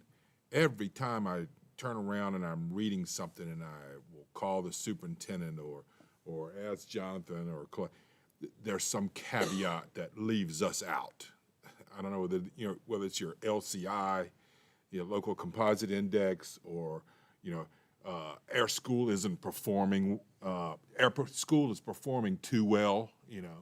We need to perform worse in order to get some money. And every time you turn around, there's something there that prevents us from doing that. So it's a good system by us doing so well. The other side, though, and I contrast you a little bit, is on the technology side, and we saw it recently. And with the technology committee that's working with the schools and us, they were able to identify a bunch of money. It was a bunch of money. It was just shy of 100K or something, all coming through grants. So I think we are doing better, and it's something we should continue to focus on trying to identify and capture, even though we missed the whatever that grant was that Noah talked about, an ambulance or whatever. But at least we're applying on it. And we'll continue to kind of go down that path, especially as we start identifying specific projects that we need to do. The one caveat that I'm hitting Cardi on, and Jonathan brought up at the 1.9, talking about total amount of funding needed, is we have the school CIP committee where we're working on both sides, which could not be any better in any way. And we're going to talk about a project, a funding one on air handling here shortly. But frankly, this board needs to go through that list and kind of call pretty hard. We know that, and I think the report by, what was that company? Yeah, Bureau Veritas, there you go, fancy name. Shaky report. We need to go in there and we need to hit those numbers with realistic expectations, because some of those numbers are just far askew and are not realistic to funding that we would need. But that's down the road. This initial look at it and in great depth and identifies all kind of issues. It's very good, and it gives us something to work on, especially going into budget season. Yeah, Kyle, when you were here in 2020, and we had we had the emergency radio system and the revamp of this building here and the primary school EMS building EMS. We had some stuff that was all that was we must have, and so you guys helped us get the money in place to do that. Otherwise, since then, it's been pretty much we pay as we go. We've been able to cull out the stuff that we didn't have to have. So anyhow, so that's going to be the challenge before us going forward is whether we continue, which way we go. When you get the EMS, when you get the emergency radio system, we got to have it. Okay, we got to have it. And there is some stuff coming up that's going to be that way. It's wants and needs, right? Yeah. I would like, if I may, have Kim go to page 46, and I won't belabor this because please save your questions for Davenport. I'm a local commuter. But there are things operational that are in there.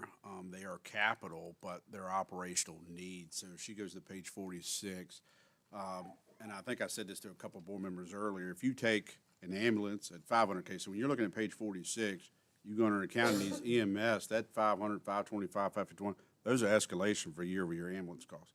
The 200-some thousand sheriff's office, those are deputy vehicles, year-over-year is escalating.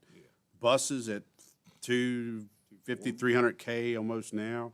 That's $1 million year-over-year. So when you look at those needs at the bottom, just understand those fleet vehicles, I just ripped through that quickly, are part of that overall cost. So this will highlight to where I think Supervisor Yao was going. We've had the ability to do some PAYGO things, but if you continue to elect to do that, just know that puts you lower towards your fund balance policies. However, we do have good policies. The reason why you've done PAYGO, because you don't want to overtax the citizen. You want to use what you have to pay that. If you're getting close to that 18%, you need to think about replenishing. So it's a good overview, but I just want to let you know that some of those things, not the 1.9 for Hoover Ridge project, but just normal necessities of vehicles for just 3 departments I've mentioned are about $1 million. So, but if we continue going down the PAYGO path, it essentially erodes some of our financial health and may cause us not to have the opportunities to borrow in the same way. And is that a fair assertion? That is. That's a fair assertion. I think the one caveat I would put in there is if you go down the PAYGO path, which is a totally, all things equal, good path to go down, except when you get to a point where you are eroding that fund balance. I think you use that fund balance as like your guide star. And so if you're doing PAYGO and you're able to do it from your recurring revenues, and your fund balance is staying consistent or maybe even growing a little bit, all good. But if you're doing that PAYGO and we watch that fund balance go down, that is, I think, the benchmark that we want to be watching. And then one other nuance is the type of project also matters. So in the context of what we'll sometimes talk about as like generational equity. And so for bigger projects, it's really good to be able to spread the cost of those, like your radio system. Arguably, I would argue the improvements to this building is going to be around a while. And so the ability to borrow for that and spread the cost of it over the taxpayers that will benefit it make sure you don't overburden today's taxpayers at the expense of future taxpayers. So finding that balancing act is I think probably where you are right now, in terms of the wants and the needs, which is entirely, that's you with your staff and the board, and also finding that healthy balancing act between what do you pay cash for, how do you make sure your fund balance stays in really good shape, and then what do you borrow for, obviously up to the board's discretion. All right. Yeah, when I saw the increase in the hotel and motel tax, I mean, when we were going through that, Kyle, you said, well, this isn't a very big number compared to the rest of them, but you looked at I look at it, the 386, that's 2 pennies. That's right. To me, it's 2 pennies. And so obviously the commission's been doing a really good job on that, so we will put the future in your hands to continue to grow that, Brian. Yeah, Mr. Al, that's probably my fault. I should not have downplayed that because, and the other nice part about a hotel tax is it's kind of by definition being paid for by folks outside of the county. I mean, maybe you've got some folks that are staying internally, but you're getting a lot of revenues that way from people that are coming in and helping to support. Yeah, I didn't mean to imply that you downplayed it at all. That's the way I think all the time, and how many pennies is that? And I think it's important for the public to understand that as well.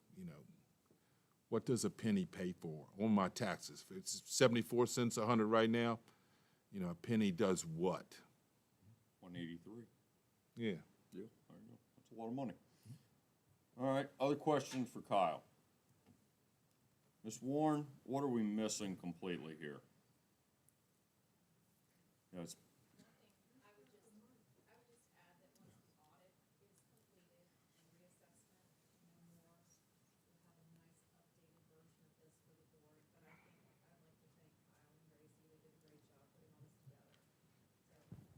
That's the only thing I would add is I look forward to seeing the next version. I look forward to seeing the next version. Kyle, I think that's what we got. Very good. Thank you. Thank you Nice to see very you all. much. Really appreciate the time. Thank you, Gracie. Y'all be safe going home.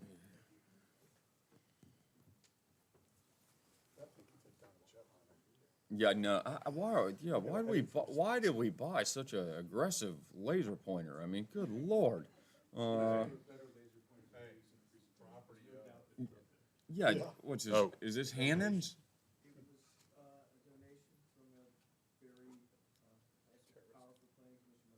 Yeah. Fantastic. Fantastic. Good. All right. Moving on. Let's go to the amendment of the broadband RDOF MOU. Mr. Weekly, please. Thank you, Mr. Chairman. I'll be brief on this. This is formal but somewhat window dressing. As you may recall, the RDOF challenge that Brightspeed had won, there was an existing MOU amongst Thomas Jefferson Planning District Commission, Brightspeed, and Department of Community Housing and Development, known as DCHD. So there's dollars tied to that, and we know by now that project is shifting from Brightspeed to Firefly.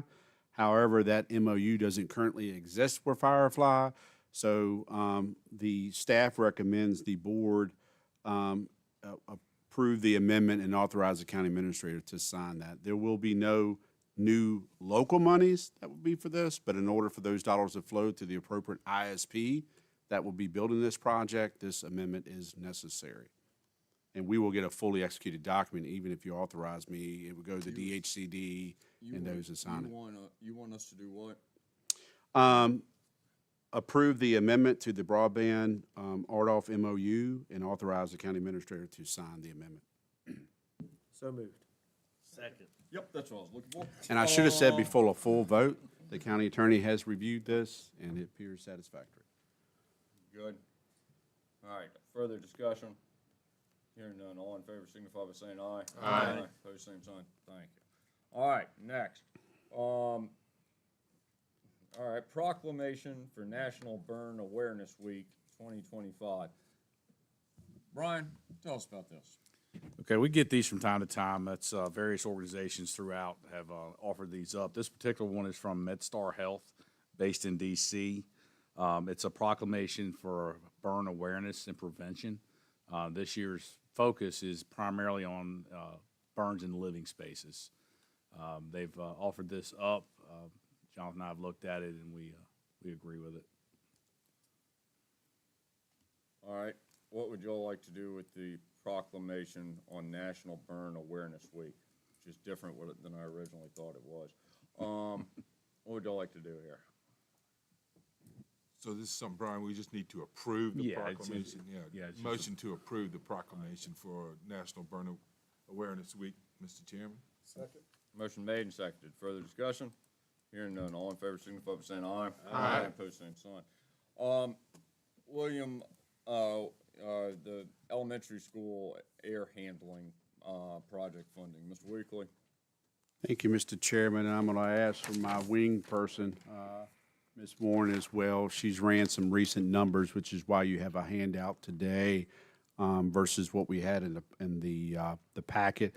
I'll give a quick synopsis or a summary of where we're at, and then Jennifer can explain the figures in front of you. Part of FY25 CIP approval for the schools project, there was a air handling unit project or air handling project. This is fresh air and things of that nature. And then there's our controllers that go with it. It was estimated at that time from the schools it would be about $1,297,000. That bid went out several months ago, and they did all the proper bid and solicitation. So not only publicized in the paper, publicized on the state's procurement website and so forth. They've even called vendors, which is not uncommon. The county does that too, just to make awareness of the project. Unfortunately, through all that solicitation, they only received one bid. That bid, now it's a company they've done work with before. They've done, I think, the past chiller work at Waverly Elementary School, and they were satisfied. However, that bid came in about $455K over than what was estimated in FY25 budget. Jennifer's put together an analysis there. It's been updated as of today, which would give, if the board should choose to want to move forward, and it is a school contract, so they would be the one technically awarded. The county is always the purse string of it, so I'll just kind of delineate the responsibilities there. But there, if you want to move forward, there are some options there for you to do so. Ms. Warren. Yeah, the main thing I wanted to note on the new version, as you can see on the screen, we initially thought $2,447,648 was going to be where we were at after the audit. The audit has changed the number and reduced it down from the 557,517 down to 311, which takes the new to 2,201,963. So comparing 2.4 million to 2.2 million is the difference there. However, I will say that, you know, if you take the CIP priority list, which is taking off that 30,000 there at the bottom, which is Project 5, if we remove that, it's removed on the new version that you have in front of you.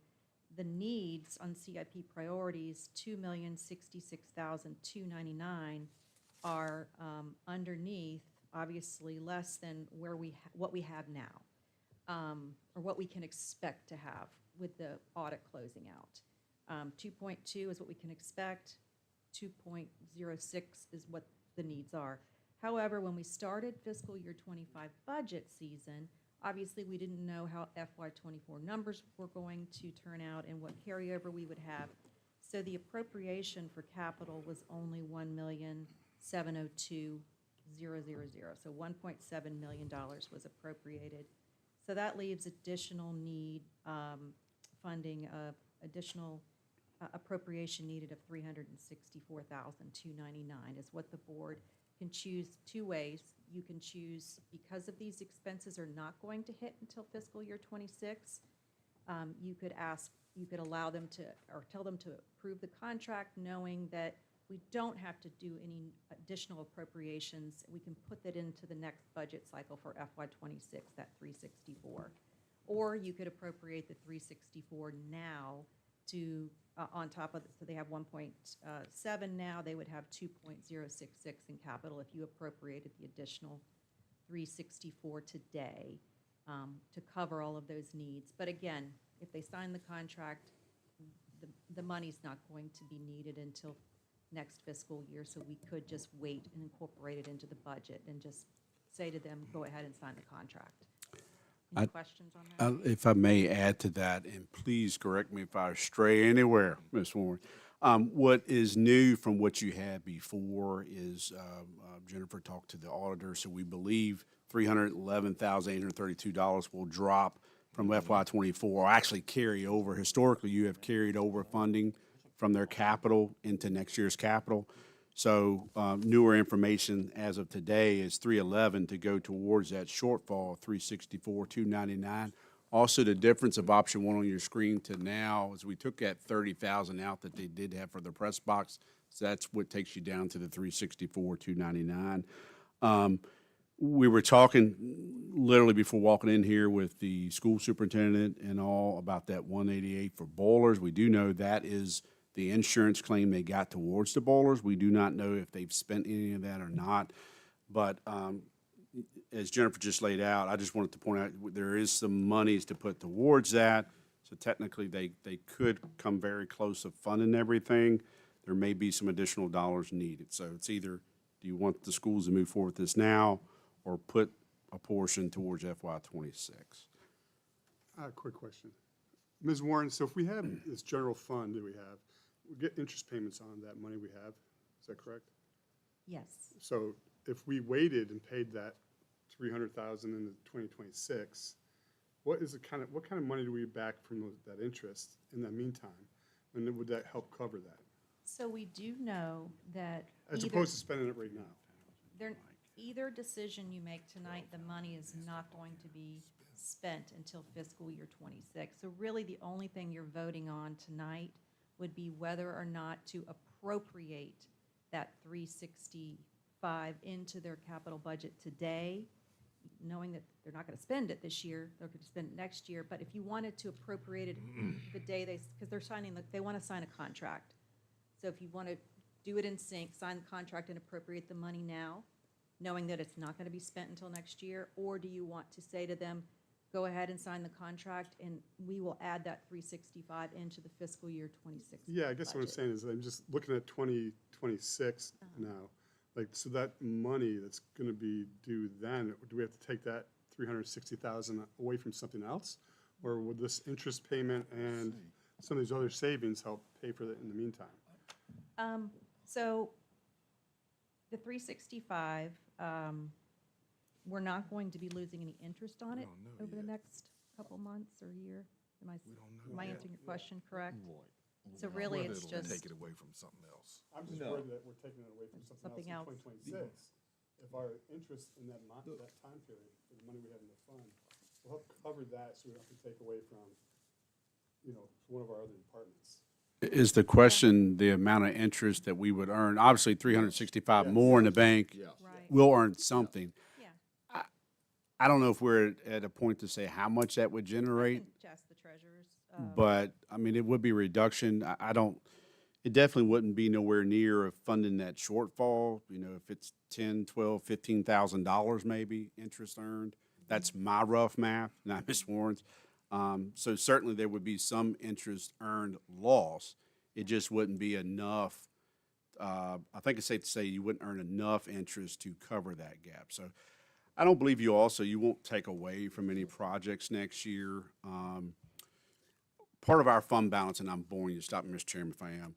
Part of our fund balance policies is we're required to have a 1% contingency of your overall operational cost. So whatever that operation is times 1%, that's your contingency. So hopefully, in most departments, we're good stewards of money, so there's going to be expectation some money will hit fund balance. So I don't think you'll be robbing any projects in the future. It is $300-some thousand shortfall, don't get me wrong, but I don't think we'll be robbing any projects. Based on what we just heard today, they've got $311,000 from FY24, so we're more than halfway home of funding that shortfall. You're about $52,000 short. You're rolling this into FY '25, it's gonna have to come out of contingency, Well- right? No. Or the fund balance. Or fund balance.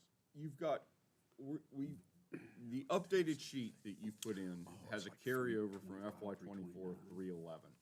We've used that as a tool for years, with this, very transparent, but as a tool, working with the schools to give them that, to use it for capital. We've seen that they, not any misgivings on their part in any way, but in times, we've used it for operations as well. The question Judd has, I think, is if it's sitting in an account earning interest, how much is that instead of doing it now versus when the FY '26 budget is put in place? Am I characterizing correctly? All right. The other side, I think in government, we're always stealing from one project to fund whatever's in front of us. But we do have that 311,832 that we could allocate right now. And the question becomes, taking the 188 that we don't know if they've used yet, we're checking on it, but we need 52K 467. What's in the contingency budget right now? 400? I would It's have to less look than on the that. chart, if we could look on the finance dashboard, if you want to pull that up, that has the exact amount. Because that's the natural place to pull the 52 from. Yeah, the more I think about it, because the audit is still ongoing, I mean, it's close. This number I know is very close. And the fact that these payments are not going to start You'd rather until see it done in FY 26. '26, I think it would be more appropriate to roll this into the budget discussions of fiscal year '26 and say to them, sign the contract, knowing that the funds are going to be there based on preliminary results. Should be at the very top, or I think it's the top, the contingency at the top where we're gonna right. go. Yep, Yeah, I'm definitely with you. me, yeah. But the only play on that, though, is that it's not really, it is a part of the budget conversation, is not something that can be played with at all, because it Correct. is a fixed value Oh, and yeah, an awarded contract, so it's almost obligated funds. Yep. And that's just what it is. Y'all want to wait till 26? What would y'all That's like what to I do? wanna do. You see any negatives in that? No, I don't, because now that I see the audit results that are the close enough audit results is what I wanted to see. How close are we? That I feel very comfortable in that, because it's in the 300s, so. The only thing they'll throw in here, just to confuse the situation, the school has other ongoing CIP needs. So this is just one piece of a lot of fun. Anything else on this? Let's do it in 26, and then we'll go at it again. There is no law that they cannot sign without funding available, correct? That's correct. I have asked that question for other projects that we've Yes, had ma'am. similar. And one of the primary reasons, the money's not due all up front. No, I did talk to Dr. Timmons about this project for that, just to give you some feedback. Some of the equipment lead time for those bigger units is about, I think, 6 months. They anticipate the project completion being October 2025. So we're sure a lot of that drawdown schedule, probably a solid 25% of the project would come due in FY '26. So they're not going to ask for all the money up front. All right, anything else on this? Thank you Thank very you. much, Ms. Warren. All right, Hoover Ridge Park Barn. Mr. Wakely. Thank you. On January 7th, we gave notice to the Board of Supervisors. I tagged you all in an email to Tilly, making you aware of it. That's roughly 7 inches of heavy snow took the A-frame of that barn to now a V-frame.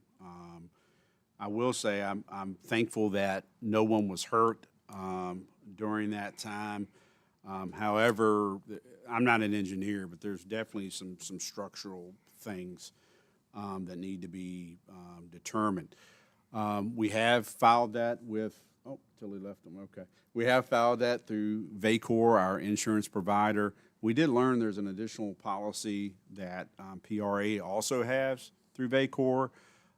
So certainly, we do not anticipate being able to get funds from both policies. I think We have it insured upwards of 80-some thousand. I think they're near 100. The adjuster is supposed to be out either this week or no later than next week, so we'll kind of know from that. We have that pre-construction meeting tomorrow with our engineer about Hoover Ridge. We plan on leaving that pre-con meeting to go out there so they can put eyes on it, and then we'll have some type of report back for you. I think at that time, which will be the second meeting in January, I like to talk to the board next steps. You all determine next steps. I'm not sitting here today and say one way or the other about the building. I mean, there's concerns, but we'll bring those concerns back to you from professional licensed engineers, the insurance adjuster, and then you all can determine. If it is deconstruct or demo, we can deal with that however you choose to do so. Certainly, we will have to do some research, seek your recommendations on what if we would even go that route, a new shop or facility, what that would look like. We have safely secured the facility. I appreciate Brian and Jerry and his team, along with facilities and maintenance. And I think we had Mr. Weaver's company come out and help as well. We put up some temporary fencing. That is something we can also claim against our insurance, but we needed some security, as well as equipment has been stored under the Carpenter Pavilion. That also is secured with security fencing and chain and locks to keep people out. That way we're able to reopen the park. So we're sorry for any inconvenience to the general public on closing the park, but we could not secure, so it was a liability, in my opinion, is why we closed for a couple of days while we secured it. So that's where we're currently at. Brian, did I miss anything?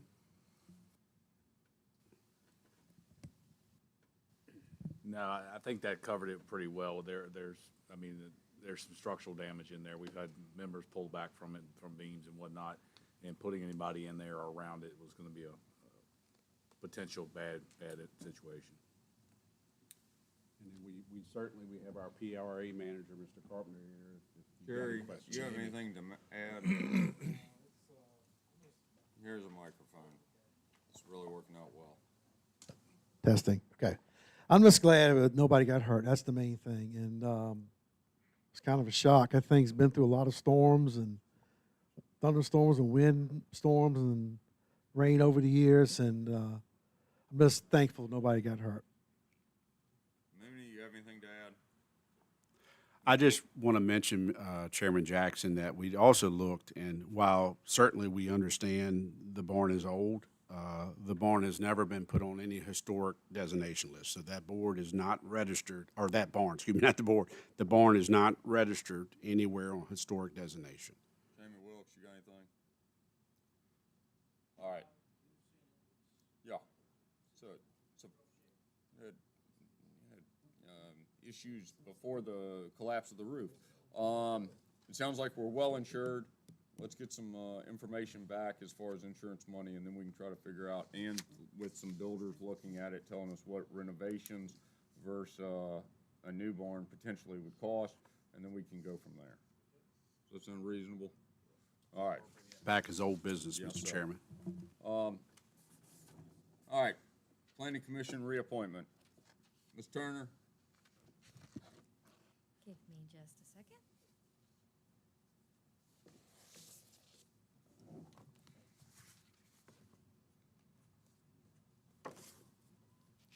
Alrighty, so Mr. Pete Elliott, he's currently on the Planning Commission, and they've recently redone their bylaws, so now they can serve 3 consecutive terms as the max.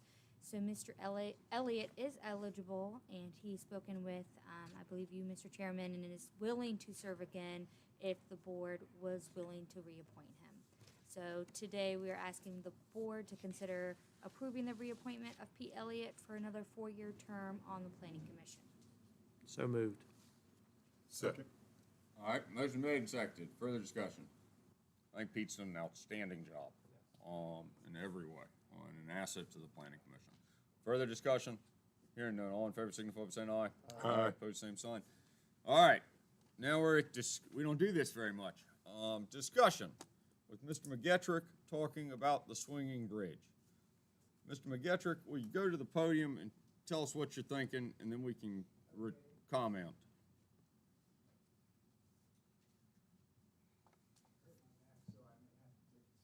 That's fine. yeah, If you go want to take a seat now, that's fine too. That's all right. No, we don't, we're, take a seat, please, by all means. Take the microphone with you.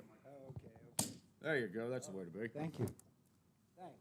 I got a request from Jonathan to come here, and that's why I'm here.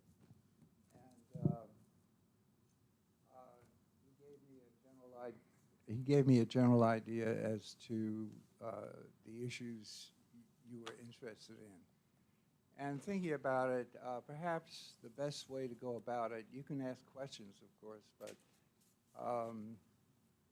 on the topic that you're interested in, or we're interested in, perhaps it would be more efficient and less time-consuming. You've had a long day.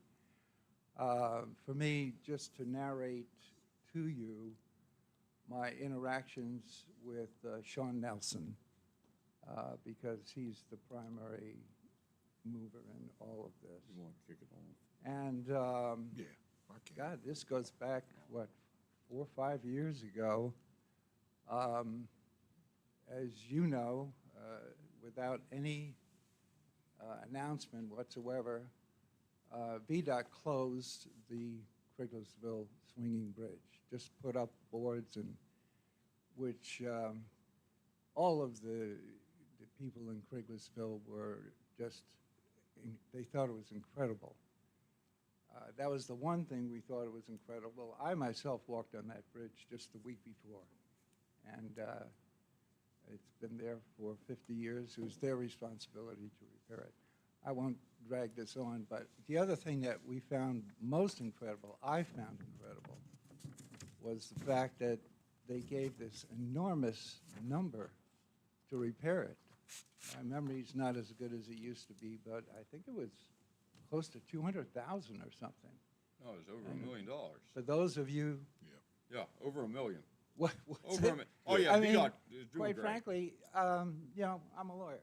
I was Commonwealth's attorney for 8 years and a trial lawyer for 20 years after that. But my job was primarily to find out who's telling the truth here. And quite frankly, when I saw that, that was a red flag for me. I said, something's not right here, you know? And so Jim Howe and I kind of worked a little bit together on this, but I reached out to Sean Nelson. Well, what we did, number one, we got a civil engineer, Dana Elsie, to check these numbers that they were proposing. And as you may recall, some of you anyway, Dana Elsie, he teaches engineering at UVA, and he came up with a number of $15,000. I mean, it's planks and wire, you know? Well, All right, that, I'm gonna kick this off. I took that and got together with Sean Nelson. He's polite, but, and we went back and forth on it, and we came up with a proposal that he went along with. And he actually came here to Madison. I think, Jonathan, you may have been at that meeting, were you not, where? Is that the initial meeting with Yeah, Bruce yeah. Clark and Jim Right, Howe? right. Yes, sir. And he was talking about all the money he had and that we should be able to work this out. But the proposal was that they would bring the bridge up to speed and make it comply with whatever the code requirements are. But the only thing they didn't want to do was be responsible for future maintenance. Well, to me, it's a no-brainer. I was on the bridge 2 weeks before they condemned it, and there was one board that had curled up. It's boards and cables. So anyway, Jim, it was Jim's idea to set up a nonprofit to be manned by local citizens and funded by local citizens. I really wasn't very happy with that because in my mind, this swinging bridge, which is like 30 feet from the low water bridge, is part of the highway system. It's not serving private property, as is the other swinging bridge down the road. This is serving the general public. And I really wasn't that crazy about private citizens taking on what I believe to be a government function. And Cardi, I may have even sent you a memo that I was backing off of that. But at this To point, make a long story short. At this point, though, Mr. McGettrick, Yeah. the board has taken a vote saying Okay, that okay. they don't want ownership. I'll cut it short. We are at a point with you Right. that you're either going to start a 501c3 or some type of trust. Is that Yeah, right?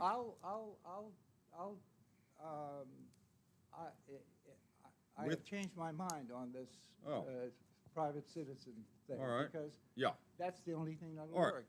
So- And the reason I'm changing my mind, of course, is that I think this is if the bridge is not repaired, this is an accident waiting to happen.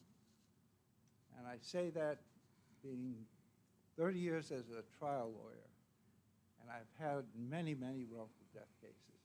So I've changed my mind. If this is the only way to get it done, I'm willing to step forward. And so I called Sean and said, would you be willing to go back and on the original proposal?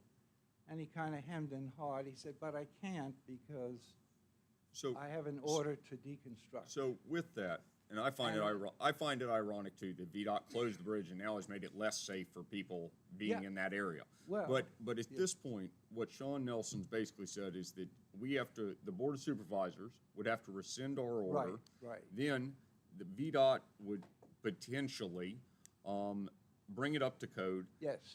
And then transfer the ownership to the county and then to the trust potentially. Exactly. And then, but our questions that we have, because we've talked about this, you've got the I think our questions are you planning on a 501c3 or a trust?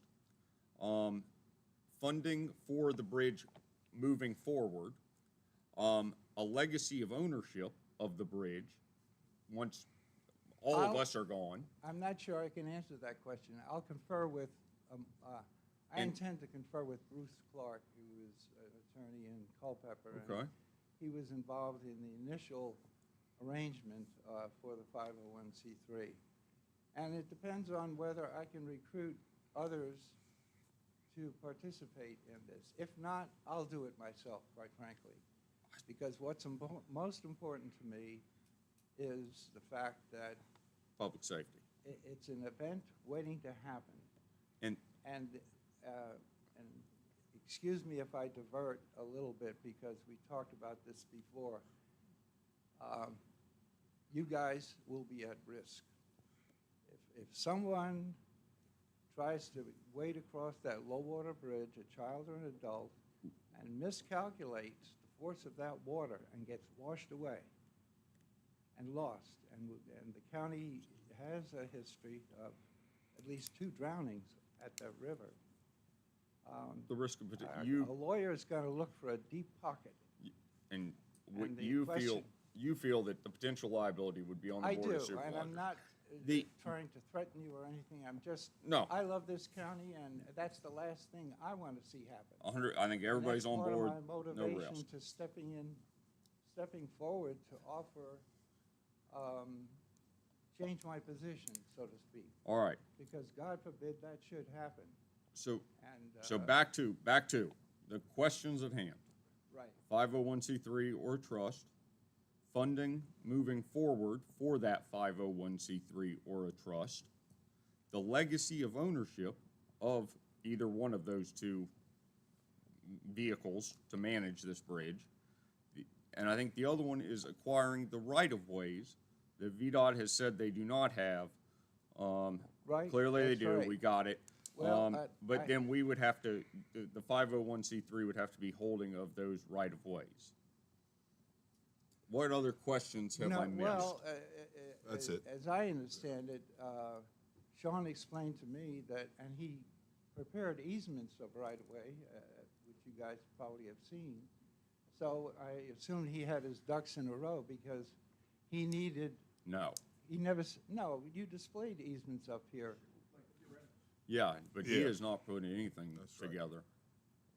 Oh, No, sir. well, anyway, he prepared them. He tasked us, the last email that we had was coming from your conversation with Sean Nelson that I think Cardi forwarded to everybody or forwarded through Jonathan to everybody or Hannon or whoever. But Well, it was proposed that we would have to get those right-of-ways, which we certainly would task the 501c3 of the trust with. Whatever. But the bottom line is, I asked him whether he'd be willing to go back to the original proposal. And the impediment, he said, was the fact that he had a direct order to deconstruct. I said, okay, let me see what I can do. So I went back to him and told him, my information is that that could very well be doable to rescind the request to deconstruct. But that's pretty much where we're at. The other And the one point thing. is, I would just make this last point. For this matter to go forward, you guys are going to have to step up to the plate. I'm a little weary of this, quite frankly. I'd rather get back to painting and traveling. But I don't have the leverage. I am not an abutting landowner. I'm not a governmental authority. I would suggest perhaps Wright and one of the board communicate with him and nail him down on this stuff. Sean Nelson, you mean? Yes, Sean Nelson, I'm sorry, yeah. So that's where we're at. But believe me, It would appear to me, and I'm speaking for the board. It would seem to me that rescinding the vote, the official vote that was taken right, before a 501c3 is set up or a trust, the funding, right. the legacy of that 501c3 of trust, or right-of-ways, potential right-of-ways, with commitments from landowners, it would be preemptive of us to go and rescind something that is by official action. Well, I wouldn't do it until you nail this down. That's what I'm saying. You've got to, quite frankly, my credibility with Sean. I don't know. You seem pretty credible. Is not very good. I don't know.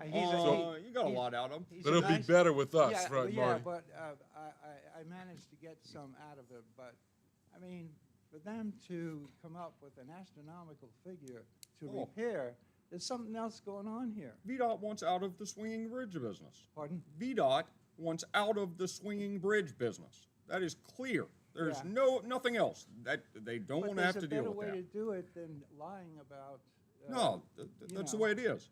So that's where we're at. But the Yeah. board is taking a vote. We do have these questions, but we've heard this before from Mr. Howell. I remember him being in this room saying we're going to go down this path. Well, And it seemed doable, and nothing. Yeah. But we need some answers to some of these so we can make an informed decision whether or not even to reopen this. Well, you're going to have to find them on your own because I'm done. I mean, this is my last. I've devoted a lot of my time and energy. I'm on the downside of life. I got things I've got to do. So. Yeah, well, I called an engineer that works for Sean, and she said that she was unsure whether the funding was still available to fix the bridge because that was in last year's funding appropriation, and therefore so we would have to get written confirmation from Sean that the funding is even available to fix it going forward, because it may have expired because it didn't happen, okay? So. All right, well, that's What? up to you. I've done as much as I could. I think I have made some progress from. Judd? No, just a quick question. So all the people that own the property around it, are they all on board with this? Have we gotten any letters, or they give us I know at letters? least two of them are. I mean, There's more than two, the right? gal who's against it, of course, she works for Sean. But And without that- all of them on board, there's no way we should even go forward. Well, I don't know, I know two of them would be. I mean, I'd love to keep the swinging bridge. I voted for it. But if you don't have everybody there with a letter saying, we want this swinging bridge to stay, there's nothing we can do. I'm not even a budding landowner. I'm just pointing out to you the downside risk. Right now, it's at a stalemate. But the more you wait to have the only safe way to cross that bridge in high water, the more you're at risk. And that's the point I'm trying to make with you guys, is that there's an urgency here. I mean, it may never happen, but who's to say? I mean, I've already told Cardi about a personal experience of me and my kids when they were small. And they got to the river before I did, and the water had come up. But for the fact that there was a bridge, I may have said, all right, let's try. Well, that's not a good idea. All right. Hannon says that he will check into the liability component. Pardon? Hannon Wright says Right, that he will check into the liability component again. Right. The assertion that I was under the understanding that we were going to discuss tonight was that you were going to go down the path on the 501c3 and the trust. I'll do Or whatever- trust. I'm going to be guided by my counsel as to how to do this. Yes, sir. I'm a lawyer, but I'm not a corporate lawyer. No, I think the question and the reason I think everybody here understands the history of the bridge, and then understands the history of VDOT throwing the bridge at us, and that's where we're at. There are some, with you coming here, we thought we were going to ask you questions about the 501c3 that potentially would own this, or any of that stuff, trying to move forward with some type of plan. Yeah, I mean, But the idea that we're going to rescind, we can address the liability and try to get something from our attorney, addressing that, trying to understand it. But the board has taken a vote on this at this point, saying that they don't want to own the bridge. It would have to go down that path, but I personally, if we're going to go down that path, we've got to have some type of engagement from whoever that 501c3 or trust that we would transfer it to would be. It would not, I don't think the board wants to go back down the path in owning the bridge.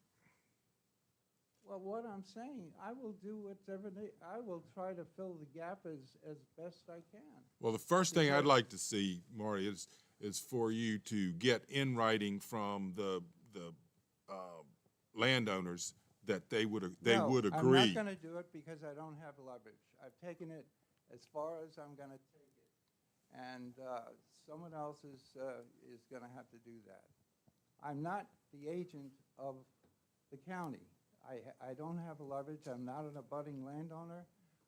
I love this county, and what I'm trying to point out to you is that this is the only safe way to cross that bridge in high water. And if somebody makes a miscalculation, you guys are at risk, in my opinion. I mean, this is what I did for a living, wrongful death. And I've had a lot of it. So I'm not, I'm trying to give you some friendly advice on a very, very serious matter. And I have one further suggestion with the board's permission. I'd like to sit down with Wright and maybe give him some more of my thoughts that is more of a legal end of it. If that's not now, but at some date down the road. All right. All right. If you haven't, I don't know where we're at. All right.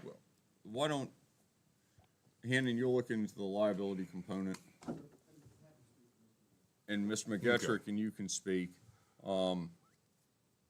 See what comes of that, and then give us some more I'm information. sorry, I didn't hear that. He's gonna look into the liability, Hannon is, and then you'll converse a little bit. Okay, And then Hannon will give us an update on where we're at. all right, that's cool. But it appear, Yeah, but I mean, this is it for me. This is as far as I don't want any further interaction with Sean. He's a nice guy, but he's, I don't want him telling me and me telling you what he told me. You guys should do that. yes, sir. And I don't like the idea of the private citizens shouldering the responsibility of government. What if a traffic light fails and all of a sudden you don't have an important location and there's no funding to repair it? Should private citizens then, because they're at risk, form a 501c3 to raise funds to take care of that as well? I just don't like the precedent of it. Private citizens stepping in where there's some issue that Yes, sir. really belongs with either VDOT or the county. And then the one other thing, Mario, you need to get with your attorney and come back and say, this is exactly how it would be set up, and this is how it would be funded, and this is what the legacy would be. You can do that. You have my word, I'll do that. I mean, you know. Right? Yes, sir. I'm just trying to give you encouragement that I'll make it, because what's most important to me are the lives at risk. You know, who wants to take the chance that somebody's going to make a misstep? Yes, But sir. I can tell you as a trial lawyer, if somebody slips on that slick, low-water bridge and gets washed away, the question of the jury will be, if there was a bridge providing safe passage, would that have happened? It's as simple as that. And I'm not telling you this in a threatening way. I love this county, and I don't want to see. Plus, you guys personally, just think how it would be. Yes, sir. We took the bridge down. Yes, sir. Personally. Okay? Understood. Thank you, Mr. McGettrick. All right. Any other discussion? Does anybody else have anything for Mr. McGettrick? Excuse me. All right. Any other discussion? Information and correspondence? Hope not. Public comment. Public comment. Any public comment? People watching us? Doesn't appear that way. All right. We now have a closed session. Yeah, Mr. Chairman, I move that the board convene in a closed session pursuant to Virginia Code Sections 2.2-3711A1 for personnel. Motion made and seconded. Further discussion? Hearing none. All in favor signify by saying aye. Aye. Opposed, same sign. All right. Yeah, y'all mind if we do 5 minutes real quick? Really, thank you.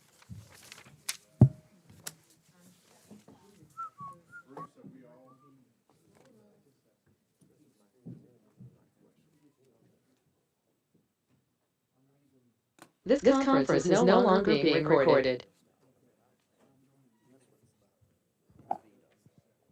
Mm-hmm.